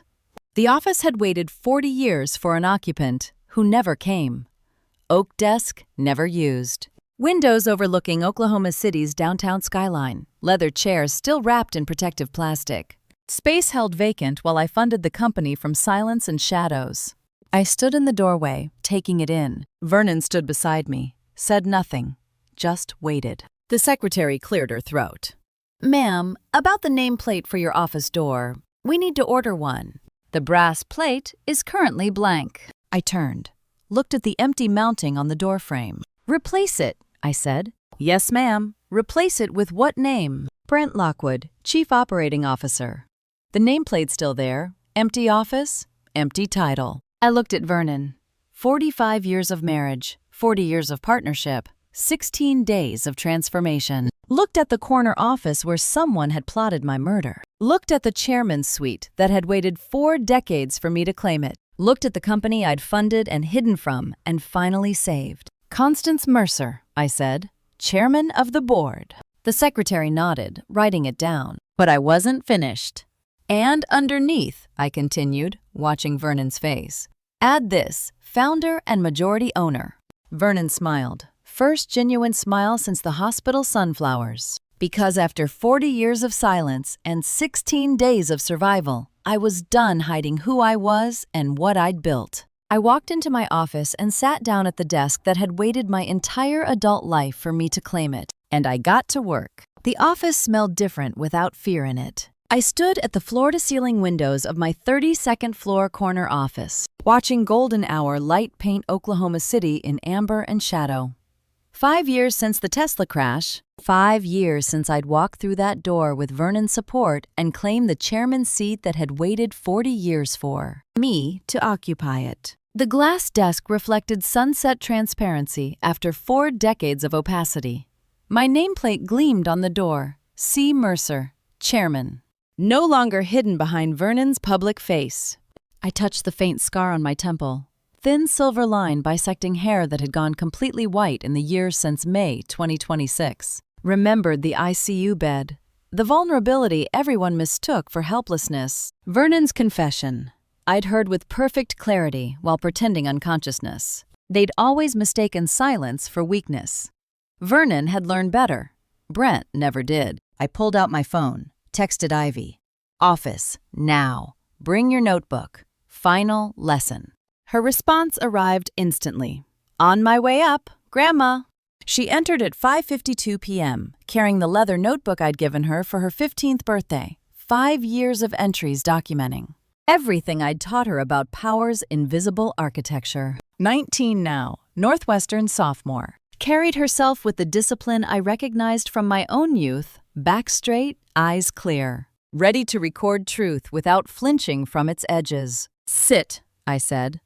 She sat across the glass desk, sunset backlighting me into silhouette, pen poised. "Why did you bring your phone to the ICU that day?" I asked. "May 26th, 2026. Why record your grandfather's confession?" Ivy hesitated. "Debate team habit. Record everything." I smiled. 5 years, and she still didn't understand she'd executed my philosophy without knowing it existed. "You inherited the right instincts," I said. "Now I'll teach you the strategy behind them." She leaned forward. "Mom says you got lucky. Grandpa says you earned it. Which one's true? Your mother thinks I won by accident. Your grandfather knows I won by design. You're here to learn which one is right." I stood, moved to the window beside her. Below, Mercer Building's lights reflected in adjacent glass towers' empire made visible after 40 years of shadows. "That ICU bed," I said quietly. "I heard every word your grandfather said, every confession, every regret about Brent. I let him think I was unconscious, because people tell the truth when they believe you can't hear it." Ivy's pen stilled. "You were awake, aware enough, weak enough to seem harmless." I turned to face her. "That's been my strategy for 40 years. Let Vernon have the spotlight, the handshakes, the board votes. While I built the foundation they stood on, they saw his authority. They never saw my architecture." Her eyes widened. 40 years? You let everyone think Grandpa ran the company. Visibility invites attack, I said. Invisibility invites complacency. I chose their complacency, not mine. Golden hour faded to dusk. City lights emerged like stars. The best weapon, I continued, is the one your enemy hands you while thinking you're disarmed. Vernon gave me his confession. Brent gave me his contempt. Both became their undoing. Ivy wrote furiously, filling pages. "Why are you telling me this now?" she asked. "Because you're the last person who needs to know before I'm gone." I placed my hand on her shoulder. "And because you'll guard it the next 40 years the way I guarded it the last 40. She looked up at me, pen trembling slightly. "I chose you over your mother for one reason," I said. "You record the truth. Simone rewrites it to be kinder. But power doesn't survive kindness. It survives clarity." Darkness claimed the skyline. Our reflections floated in glass, like ghosts of women who'd learned to weaponize underestimation. "What do I do with this?" Ivy whispered. "Everything you're teaching me." I returned to my desk, sat down, met her eyes across 5 years of mentorship that had transformed granddaughter into heir. "Write this down," I said. She positioned her pen. "Sometimes the greatest power isn't what you display. It's what you keep hidden until it's too late for them to stop you." And to you, listening to my story, remember this: sometimes the greatest power comes not from what others see, but from what they never suspected was there all along. Looking back, I should have told Vernon the truth about my ownership from the beginning. 40 years of silence protected me, but it cost us both. Don't make my mistake of hiding so well that even the people you love can't see who you truly are. But here's what I learned. Patience isn't passive. Silence isn't weakness. When everyone underestimates you, you gain something precious. Time to observe, to plan, to build your case so thoroughly that when you finally speak, no one can deny what you're saying. I believe God put me through that crash for a reason, to show me that 40 years of invisible work would save everything I'd built when it mattered most. The quiet strength you develop while no one's watching becomes the foundation that holds when everything else falls apart. If this story resonated with you, I'd love to hear your thoughts in the comments. Have you ever used patience as a strategy? Please share this with someone who needs to hear that their quiet strength matters. And if you haven't already, subscribe for more stories about resilience, justice, and the power of knowing when to speak and when to wait. Thank you for staying until the very end. Your time and attention mean everything to me. A final note. While this story contains fictionalized elements for dramatic impact, the lessons about patience, strategic thinking, and quiet power are very real. May you always know your worth, even when others don't see it yet.